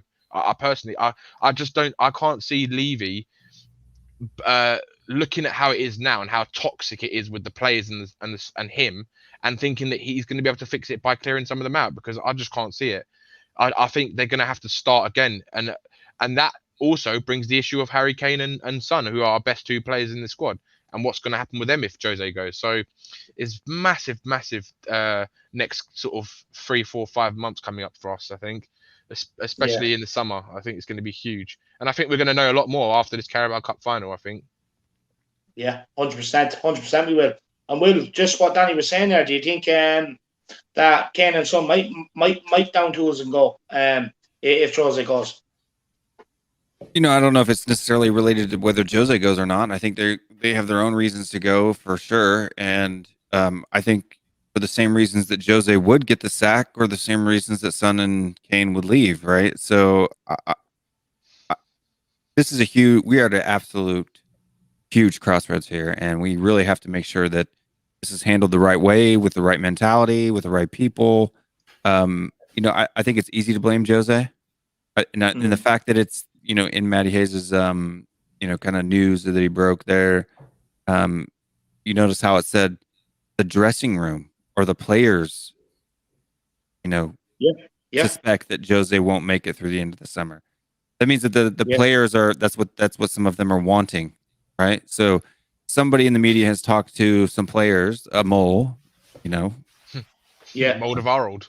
Yeah, Toby Moldevarald, or Deli Moli, Lucas Moura. No, Lucas Mola. Yeah, that was a good one, Dan. I like that one. But no, it's got to be, somebody's in there and they're trying to think that they won. And this is my biggest fear. My biggest fear is and this is the problem I think with the fan base, harping and pointing at Jose as being the problem. It's because he's just one man. He's easy to get out. Yeah. Right? 6 or 7 players that's not an easy thing to get rid of. Exactly. And we need to be putting the pressure there, right? Because if you don't, after you get the deadwood out and Jose still doesn't perform, boom, right? At least you got the deadwood out, and then you can get Jose out. He's just one person, right? It's a lot easier as a fan base to get a manager sacked than it is to get players sacked. You know what I'm saying? Or moved on. Yeah. And if Jose is the only man, if he's the only one with the balls big enough to go in there with a machete and start chopping the weeds down, we got to let him do that. We got to let him do that. And for me, that's just as big. There should be just as much importance from the fan base on that. Yeah. And 100%. That's why I always say, look, we can sit here and keep saying Jose this, Jose that, but don't be blinded that a lot of the same things were happening under Poch's tenure at the end. And like Will was saying, players have a big pull at what's going on at this club, and it shouldn't be the case. Matt Hayes says here, bedtime for me, lads, work in the morning. Oh, and David, they're booked. No, look, take a stab at what you think is booked, but all I'm going to say is, if you want to buy me and Matty a pint next week at the Carabao Cup final, get your super chats in. Why not? Why not? Let me and Matty go over, have a good time, let our hair down. Does that mean that I'm going to be doing the watch along by myself now on other channels? Huh? I said, does that mean that I'm going to be doing the watch along by myself now on other? No, I think Marcelo's joining. Okay. Yeah. No, I think Marcelo's joining because I think don't know whether I should announce or not, but I think me and Matty. The reason why we are going is because we're not actually going to go to the final, but I think we're hosting the watch along on a certain channel for it, so we need to be across there for it. But like I said, anyone wants to, buy me a pint, help with my hotel costs or anything like that, just put in a super chat, whatever else. But Carlos says here, Carlos Blanco says, ND adds nothing. Yeah or no? Who's ND? Any is no or what you mean? Ndombele, maybe? Yeah, maybe. That's what I thought. Okay, Ndombele. Yeah, maybe. So lads, what do you think? Yeah, it's a lot more than nothing, I would say. If you're saying whether he adds nothing or not, he adds more than nothing. I would say. I agree with that. But he still needs to add more, I think. Yeah, look, for me, I'm starting to bring him back out his nickname, Endom Badass, because, he's just blowing, he's struggling to get around. You seen him, no, honestly, I think it was like 5-6 minutes into the game, and you see him taking on water like he's a fucking fireman. You know what I mean? Like he's a fire truck taking on all this water. I think he's lost his drive. It's like he's just gone lazy again. Like, he's just gone lazy. He's like stopped running around the pitch. Tanguy Mole. Sorry, go on, Jack. I love it, Cody. Sorry. I just thought like Sergio the last game might have been his worst game in a while. I mean, not maybe obviously, not maybe his worst, game in a Spurs shirt, obviously during the times when he first started, but in a while it felt like, especially in the first 20 minutes, as Danny was saying. I think the one thing that was noticeable is he obviously with his numerous body feints and step overs, a lot of them he's just leaving the ball behind, just like realized that he actually just left it 3 yards behind him.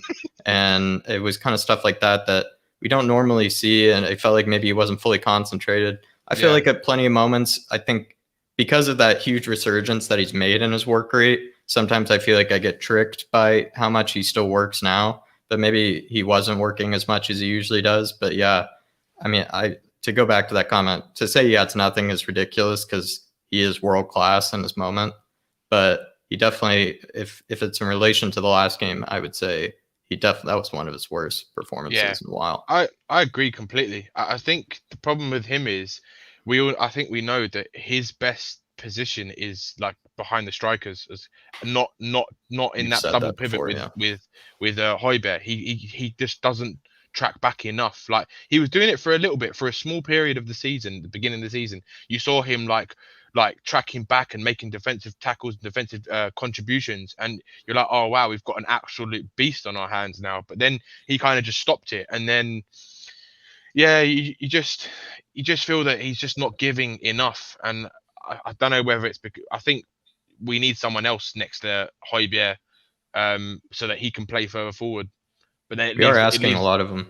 Yeah, I know. Yeah, it is. It's kind of like what I was saying earlier on. But lads, first of all, I just want to say a quick shout out to Sean O'Neill, absolute legend. Big up my man Sean, love it. But kind of like what I was saying earlier on. So when we had Sissoko playing that role in beside Højbjerg, our right hand side was strong. There wasn't much coming down it. But then since Sissoko stopped running in that game against Chelsea, and we've had to put Ndombele in there, now we're getting Kane down the left and the right hand side, which it wasn't happening before. It was like, mainly just coming down the left, but now it's coming down both sides because we don't have like that job that Sissoko was put in there to do. We just stopped doing it. Yeah. And it goes to a comment there. Someone put in a comment there a minute ago saying about the players. Look, I know it's the players. I know it's the players. But Jose is starting to add to the problems as well now. He is. But I know it's the players. But, and people can call me crazy what they want about the Sissoko thing, but it's true.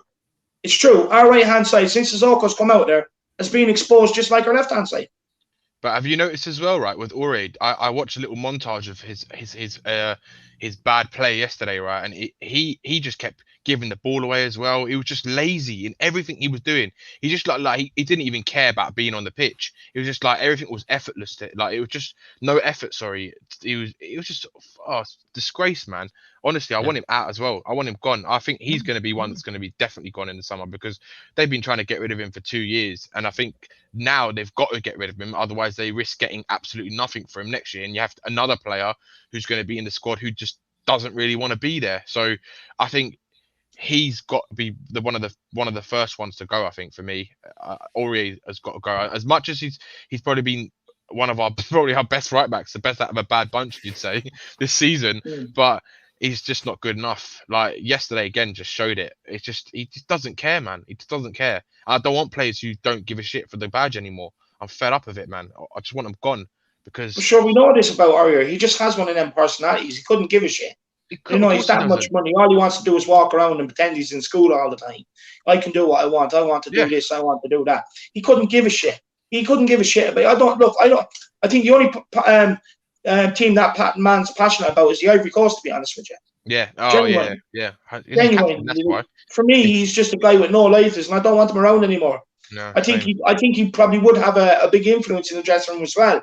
And to be honest with you, I've never liked Aurier. How can this guy be given a professional contract when he can't even control the ball, pass the ball, or put in a cross? And he's a right back.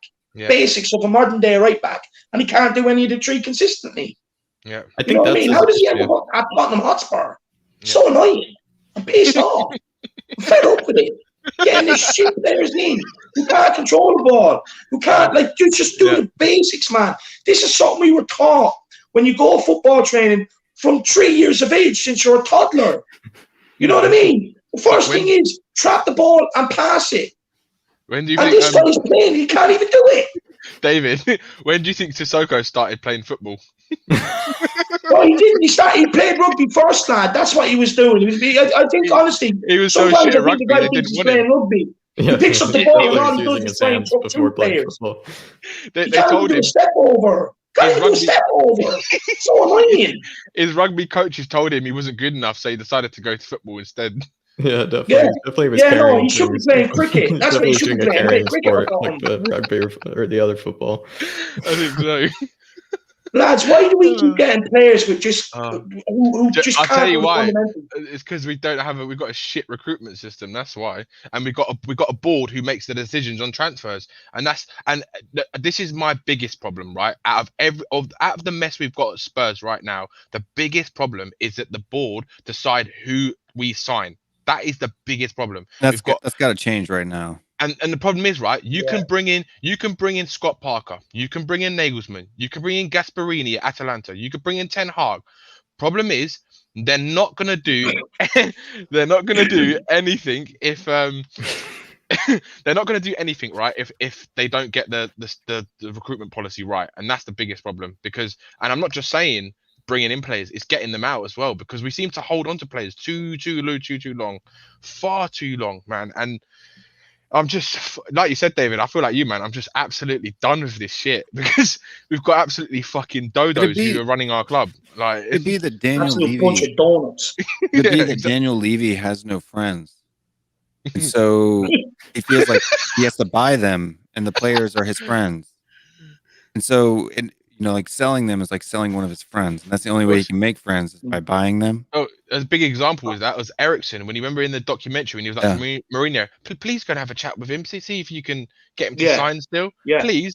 Like, fuck off, mate. He doesn't want to be here. Let him go. You should have sold him. You should have sold him when you had the chance. And then you could have got Bruno Fernandes. 70 million for him, and then now you can only get 20. Or that summer he tried to flog him for, what was it, 50 to 60 million, and no one wanted to pay that much money.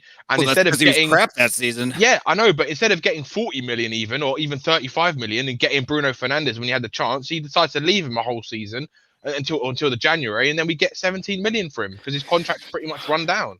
It's stupid. It's such bad business management from someone like that. And I honestly, like, my biggest problem is the recruitment policy. I agree with this comment right there. We need a director of football. I think that's what we need. Now we need to get Levy to get his face off of things, and he just needs to say, "Here's the budget," and then let somebody who actually knows what they're doing spend that budget how they want. Yep, exactly. I know all of us might feel the same way. I'm not sure, but for me, I don't understand why they never went for Luis Campos in the first place. I mean, he would have been your best bet. He knows. Honestly, that'd be way too much money, lad. That's way too much money. He couldn't be going for him, lad. You know what I mean? Yeah, probably. No. What we want is the owner of Poundland. That's who we're getting in. The owner of Poundland, because he knows how to get everything cheap and sell it cheap. You know what I mean? I'll tell you what, David. I think what Levy's going to do is he's going to do another career change for Moussa Sissoko. He's going to put him as director of football for Spurs. Oh, imagine. Honestly, I wouldn't put it past him by now. No, I mean, this is Daniel Levy right here. This is Daniel Levy right here, right? We want to get Bruno Fernandes to come in, but instead we'll spend 10 million less and get 2 average players, one on loan that we don't have to buy if we don't want to, and we'll buy the other one. Yeah. And then that one that we bought that was average will be hurt for the next year and a half.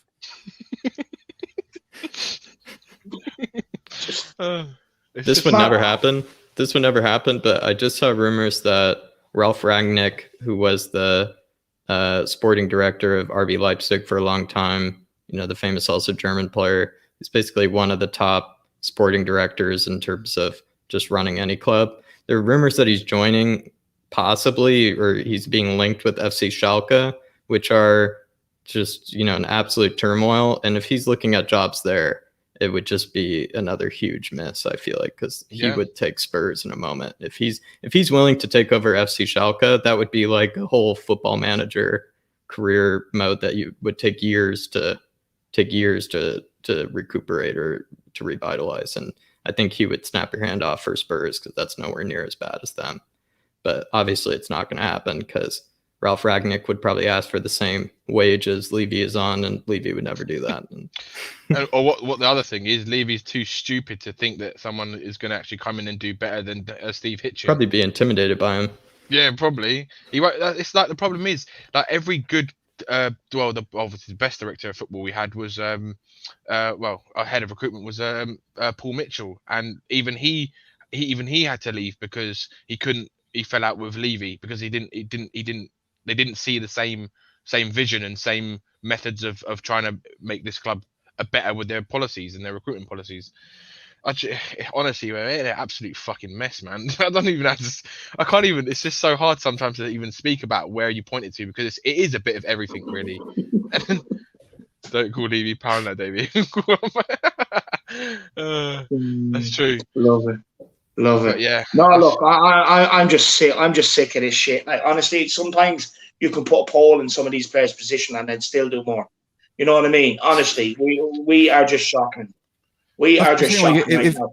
If Daniel Levy wants, if Daniel Levy wants a head scout that does nothing, then he can pay me half of what he pays Steve Hitchen, and he can just send it to my bank account. I won't do anything. I'll just sit here. They don't want to listen to them. Yeah, just sit there, put on a bit of music on Spotify, chill out. You know what I mean? Check. Get paid for it. Why not? I'll take the crap on YouTube and stuff like that. People can slate me on Twitter. They can make fun of me for half of Hitchen's pay. Do you know what? Yeah, I think someone sitting on Football Manager could do a better job than Steve Hitchen. Yeah, just blame it on Will. Do you reckon there are a lot of always small scouts that, that always say something to Steve Hitchen or something? Like there are always those small scouts that I believe at every club that are doing the hard work and actually probably know what they're talking about, and they just get ignored every day and get paid to be ignored. I think so. I don't know if that's probably the case at our club, but maybe then again, all the scouts could be dolts. But you got to quit that job, though. You got to quit that job. Yeah. If you're a small scout and they're not listening to you all the time, and then they're just going over your head and buying crap, you got to quit that job right now. Especially with the budget we have. Do you know who I would have loved in the summer, right? And he went for quite cheap as well in the end. And I know we were linked with him quite a lot of times because I know one of the scouts was scouting him. That was Godfrey from Everton. He would have done such a job because he's been so versatile for them this season. And we know he's improved exponentially. Yeah, too. He's improved, but he's played a lot as well right back this season to cover, and he's been just as good. And he would have been. And how much did they pay for him? Was that 20 million or something like that? 20. He's played like 4 different positions too. He's honestly, he would have English as well. He's tall. He's got the physical attributes for a modern day Premier League footballer.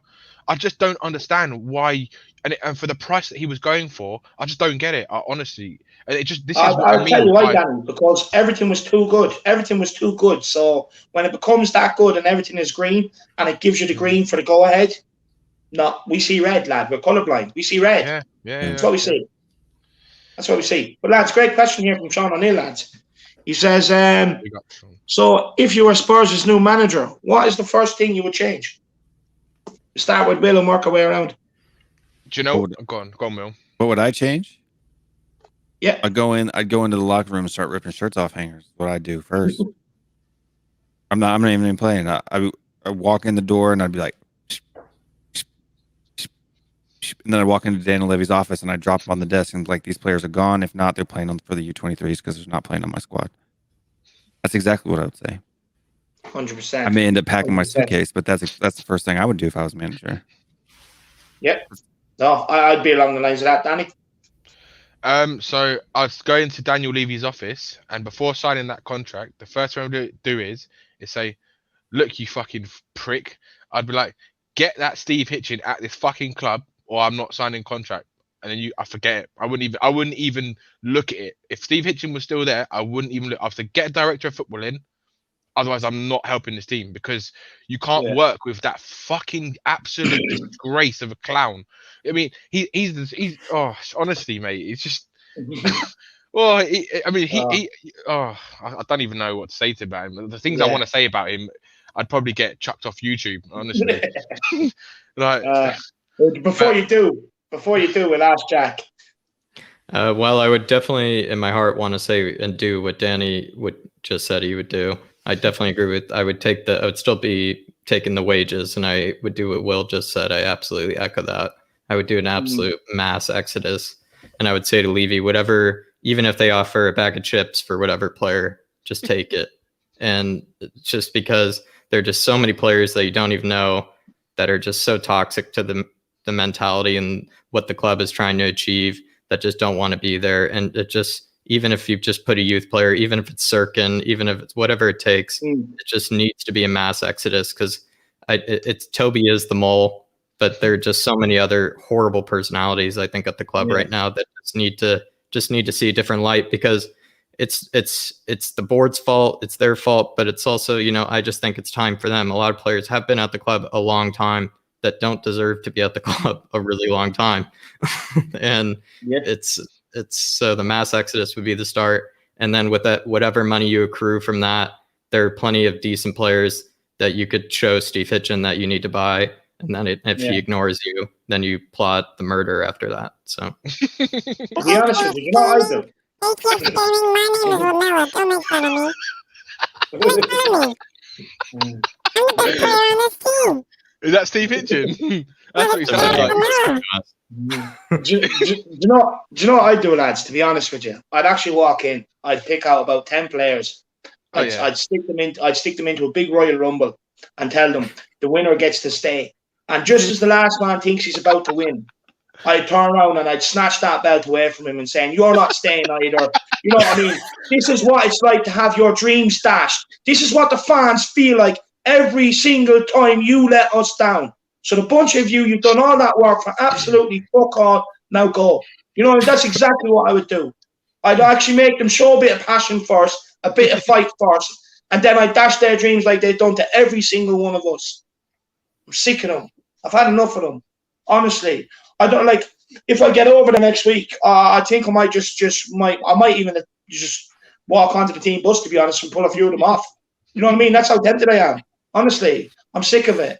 I'm going to testify against you, though, David. I'm going to testify against you. It's going to be blacked out on my channel, being like, David Harris was the one who threw that brick at Toby's face. To be honest with you, though, half of these players shouldn't even be allowed to sit on the bus of the Carabao Cup final, to be honest with you. There should be a bit of cycle behind it or something, you know? They had like 4 subs.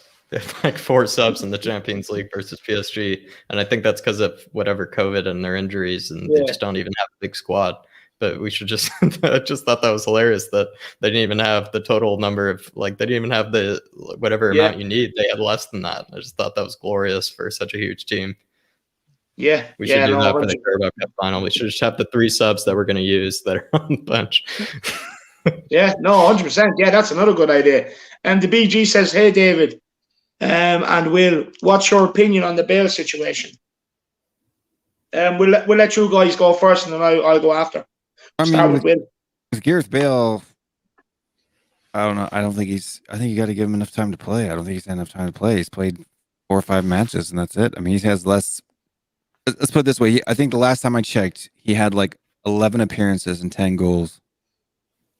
This season in all competitions. Well, like in the league, in the Premier League, I think he has 5 goals and 11 appearances. So he's got one of the highest, goals per 90 of anybody on the team. He just hasn't gotten a chance, and I don't know if that's a Jose thing or if it's a fitness thing or what it is. We have no idea. Because if you're Jose and you're just doing it for political reasons, I mean, that if I were to find out that that's true, and granted you can make assumptions that it is, that would really make me mad, though, because I mean that's just a waste of a season. And if that's true, you just sacked yourself. You sacked yourself, Jose. If you're not playing these people out of pride, unless you have Daniel Levy in your back pocket telling you, "Okay, I back you. I'm not going to sack you if you go and you do these things," you have sacked yourself. Yeah, no, 100%. And what do you think, Danny? Yeah, no, I echo that. I agree with that. I think the problem is Bale again. Yeah, he hasn't been given enough chances, enough game time this season. It's a hard one, right? Because what the most annoying thing is, only a few certain fans, they might not even get to see Bale play, to be honest, even on his return, which is sad, because of the nostalgia behind it and everything like that. But I think if he was given more time, I think he still could have done a better job in certain games. He just casted him out again after a bad half against Arsenal, and he hasn't put him on. He's hardly played him since. He brought him on for 3 minutes in the Newcastle game. Was it the Newcastle game? Something like that. Yeah. And if Jose is, I think Bale won't stay next season if Jose is there. If there's another manager, there's a possibility, and I wouldn't mind it if they can afford it, because I think the shirt sales of Bale's pays a lot of it for a lot of his wages anyway. That we are for the percentage we're paying for him. But at this current moment, you just can't see it working out really for him, unfortunately. And it's sad. It's quite sad. And I think you're right, Will. I think Jose's is to blame for it, to be honest, because of his fucking disgusting man management skills. It's just so old school that it just doesn't work with modern society anymore. That's the problem. I mean, it's either that he's making so much money that he just doesn't give a shit. Well, yeah, that's of course it is. Here's a quick question for you. I think that would make you work harder. Here's a quick question for you, lads. Do we need to start bringing back an element of the old school way a bit? I don't think you can, David, because of how society is nowadays with I'm not just saying like social media, it's just how people are brought up nowadays. 20, 30 years ago, people were brought up very differently. Like damn society and those millennials you guys driving. It's the millennials, yeah, exactly it. But I'm a zennial, so I still half old school, half new school. But I just think it's just the way society is nowadays. It's just like if you look at 20, 30 years ago, right, how players were, like I think we've discussed it on other channels as well. It's just people were more men, and they didn't need to have their arm around them as much as like to cradle them and say like, look, you're a good player, you can play well. Like people kind of just looked after themselves a lot more, and it was just the manager coaching them to be better within themselves. But nowadays, a lot of players, you see it, they're just a lot more younger players coming through now. And I mean, look at Jude Bellingham, for example. He's 17 years old, and he's playing for Borussia Dortmund in their first team in Champions League. Right, he's 17. But someone like him, nowadays you'd say you've got to protect players like that, because if things start getting to their heads too quickly, the pressures of social media and society and everything like that, it gets too much for them when they start getting the bigger wages and stuff. Like I'll give you the prime example, right? To be honest with you, right, I know about social media, but the club don't pay them to be on social media. You know, the club pay them to play football. At the end of the day, it's their choice to be on social media, their own choice. That is true. If they can't handle that pressure, just come the fuck off it. Yeah, but look, I'll give you an example, right? Look how many celebrities over the years, right? I'm talking like some of the biggest A-listers on the planet have committed suicide or gone to drugs or gone to alcohol because of the pressures of everything, being in the limelight and stuff like that. Now, in football as well, right? A lot of things now is all down to your image, especially someone like Dele Alli. It's all about the image, right? Well, first of all, again, sorry, on that, Danny, that's fucking wrong. Because at the end of the day, you're a footballer. I agree with that. You're a footballer. And we have to start stamping this shit out. We can't sit here and say it's about images, this, that, and the other. Stamp it out. The footballers first. Couldn't give a shit about their image. What I'm saying is, though, I agree with that. I'm saying that the players nowadays are focusing more on their image and the actual what they should be doing, which is their bread and butter, which is fucking football. That's what they should be focusing on. But the problem is, too many people nowadays are not focusing on the football, and they're focusing on the other aspects of their status outside of football, and that's the problem. And I think that's a cultural thing, and that's a society thing nowadays. And it's sad to see, because you've got someone like Dele Alli, right? If he fucked off everything in his personal life in terms of like social media, his Fortnite and his image with his gaming imaging and stuff like that, and his clothing brands and stuff like that. If he focused on the actual football, then he actually might actually utilize the talent that he was given. Do you know what I mean? It's like the other day when he was on that stream on Instagram, right? He was sitting in his car for like 3 hours. I mean, what the fuck is that about? I mean, come on. You're supposed to be a professional footballer, and you're sitting there. Because he likes the attention, and people are giving it to him. And I'm telling you, the whole mindset of people at that age. Exactly my point. I used to have this kid that worked for me. He's not really a kid. He's like 27 years old. But he used to work for me. I'm the boss, right? I own a portion of the company, and I'm the CEO of the company. So we were remodeling a building, and I told him, you know, kind of manage the people that were working, you know, that were doing that. And to help him sweep up and do whatever. He's like, why didn't you help clean? Yeah. Because I own the freaking business, my friend. I make too much money to clean. That's what I pay you for. Periodically. I mean, that mentality, like, how could you even think that? Yeah. Someone who's working for someone. That's bold. Tell the boss. Why? I would have sacked him, to be honest. I just would have sacked him. Being honest, I ended up sacking him because of this. Yeah, there was multiple things like that. I mean, that's what I mean. That is just absolutely. That's the mentality that's out there now. Shit mentality. That's exactly it. They're like that. You don't get the players. Like, are we ever going to see a Ledley King mentality? Are we ever going to see a John Terry or a Lampard mentality again? Like the person who's got that mentality right now in the modern game is Harry Kane. He's the one. But there's not enough players like them. If you look at Harry Kane, they're hard to find nowadays, man. They're hard to find. Exactly, because of there's too much shit going on outside of football that they focus on more, and that is a sad thing about it, because there's so many players out there, they're so talented, but yet they don't focus on the football. We need to go outside of Western society into, like, Asia and Africa and places where. What I would say to these players is they're paid footballers first, so the only thing they should be worrying about is football. And that's it. I couldn't give a shit about clothing brands, anything else. You want to set yourself up from outside football? Do that in your spare time. There's plenty of people that go to work for €300 and put in more of a shift than what these fuckers do. You know what I mean? It's an absolute joke. And it's because they've been so pampered and so privileged and been given everything. Yes, exactly. And it's wrong. Exactly. Then where has the sense of going out and earning something and feeling proud you've gone out and earned it? Where's that gone? You know what I mean? This is what fucks me off. And Brian C makes a great comment here. He says, Dave, the GA players here at home run through walls and go all day long for their clubs and their teammates, and they're not paid a penny. And this is the thing, right? So over here with the GA, every little town, no matter how big or small, has a GA club, right? And you see these players, they're out running their bollockses off pre-season. They go on drinking bans, right? They give everything to their club. And they don't get paid a penny. But they do it because they want to win. They want to be the ones lifting the trophy. They don't do it to take part. Over here, if you go down to a GA club and you're like, oh, yeah, no, look, just here to take part, you won't see a minute on the pitch. No, exactly. You just won't. You know what I mean? You just won't see a minute. And this is the thing. I'm sorry, but some things has to change. Yeah, some things has to change with this. You know what else I'm tired of? Go too far. Like, what I mean? Players need to understand that what's allowing them to do all them extra things outside of football is the money they're earning in football. Now, for me, I think you need to start paying on performances. That's what I start doing with these shitbags right now. All across the board.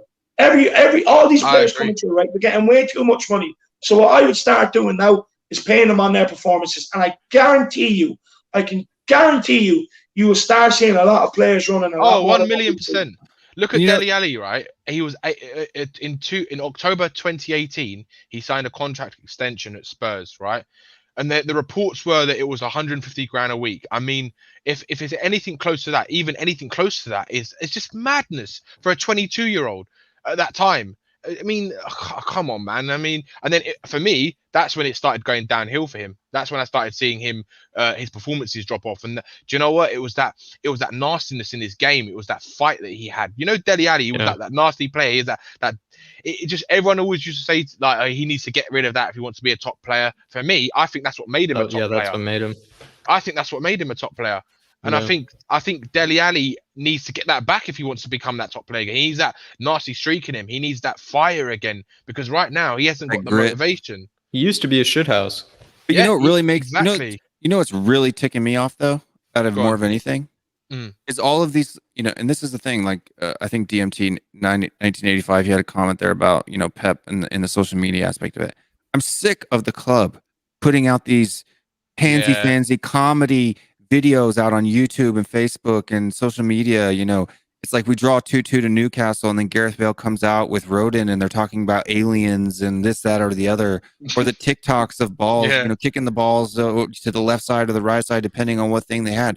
I want to see them, like, if they're going to post videos on social media, it should be grit, hardcore videos of captains getting in people's faces and saying, we're going to do this. Player coming out to the fans saying, we've let you down. We're going to we're going to grind our teeth, and we're going to get this done. Not some, froofy poofy video of somebody on TikTok. I'm sick of that crap. I'm sick of it. Yeah. And whoever the social media marketer is for the club is ridiculous. Absolutely ridiculous. We're not in a good mood.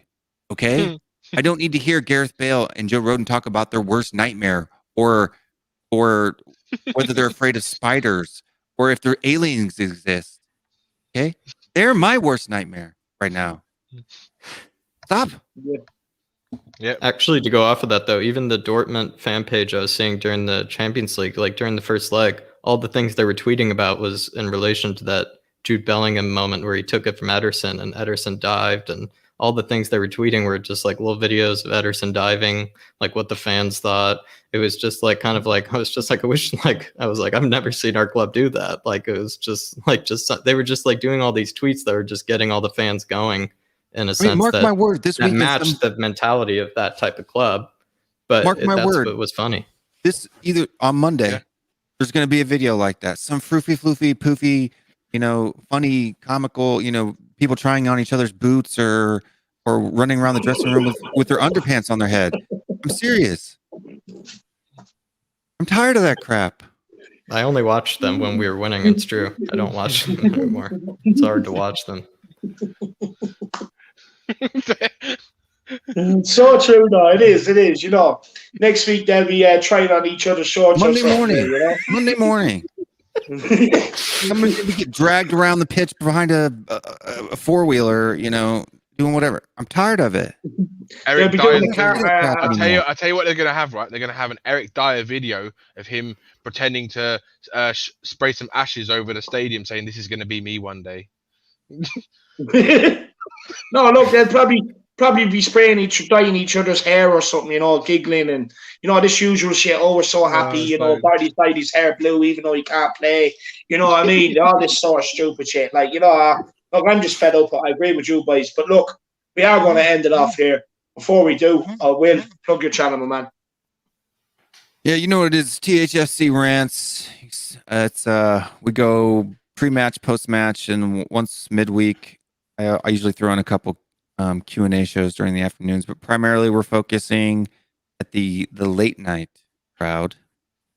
Late nights with Will Stewart and THFC Rants. You can find us at THFC Rants, Will Stewart THFC Rants on everywhere from Facebook, Twitter, YouTube, Twitch. Please, we'd love it if you subscribed, even if you're in the UK or in Ireland and you want to watch it the next day on your way to work or something like that, and just hear people, talking funny voices, or do whatever. That's not alone, right? Just for our thing over there. So check us out. No, 100%. Look, guys, like I say, get over there, check him out. He's absolutely making moves. He's just rolling through the hundreds right now with subscribers. He's just absolutely rolling through, and it's great to see. And like I said, after me, usually he does the graveyard shift. So if you still need more therapy after me, just go to Will. And that's the way it is. But Jack, let everybody know where they can find you if they'd like you to come on. You can find me at Tottenham Way with Brian Daigle, Brian Ireland, Shine Stell. We like to have people on as well. If we try to be just as funny and as intelligent, as witty as David here, and so if you really like David, I'm sure you can find a part in you to like us. So please go over. That's where you can find me. And if you like anything I have to say, just follow me on Twitter, Jack Kanicki. Good luck spelling it. I don't want to try. I've taken too much time already. No, 100%. And look, Jack's a great guest, and I do have something coming up with Jack there. I'll probably be out now after the cup final, but we do have something planned. And Danny, Danny, this comment made me giggle. DP says, I want a video of Dyer on a moon bouncer. Them things you hold when you hop along. Oh, that was brilliant. Oh, yeah. No, that's a good one, DP. But Danny, where can these guys find you? Yeah, you can find me on Twitter as well at Danny Kiriakou. We're going to have a channel coming out in the next few months. Hopefully, it's going to be like a football-based channel, and we're going to do a lot of debate shows with a lot of stupid fans. So there's going to be a lot of banter going on, and a lot of it is from a lot of other fans who are pretty delusional, even more delusional than us, to be honest. So if you like watching delusional fans, then it'd be a good watch to come and have some fun. And we'll be doing. The guests can come and join as well. So anyone who wants to come in and join in, they're more than welcome to. But if you follow me, you'll see some more information coming out in the next few months about that. So we're looking forward to that. No, there you go, 100%. And look, I think it's going to be another good channel, to be fair. I really do. And everyone else is just saying here, thanks, guys, and everything else. But honestly, no, thank you guys for tuning in so much. I really, really do appreciate everybody tuning in. I appreciate everybody that's come on the fan show. The fan show today, it wouldn't happen without you guys coming on, making the appearances and stuff like that. You know what I mean? And I appreciate for everybody tuning in, everybody for the super chats, and everyone's that smashed the like on the stream and the subscribe on the channel. But until next time, lads, come on, you Spurs. Come on, you Spurs. Come on, you Spurs.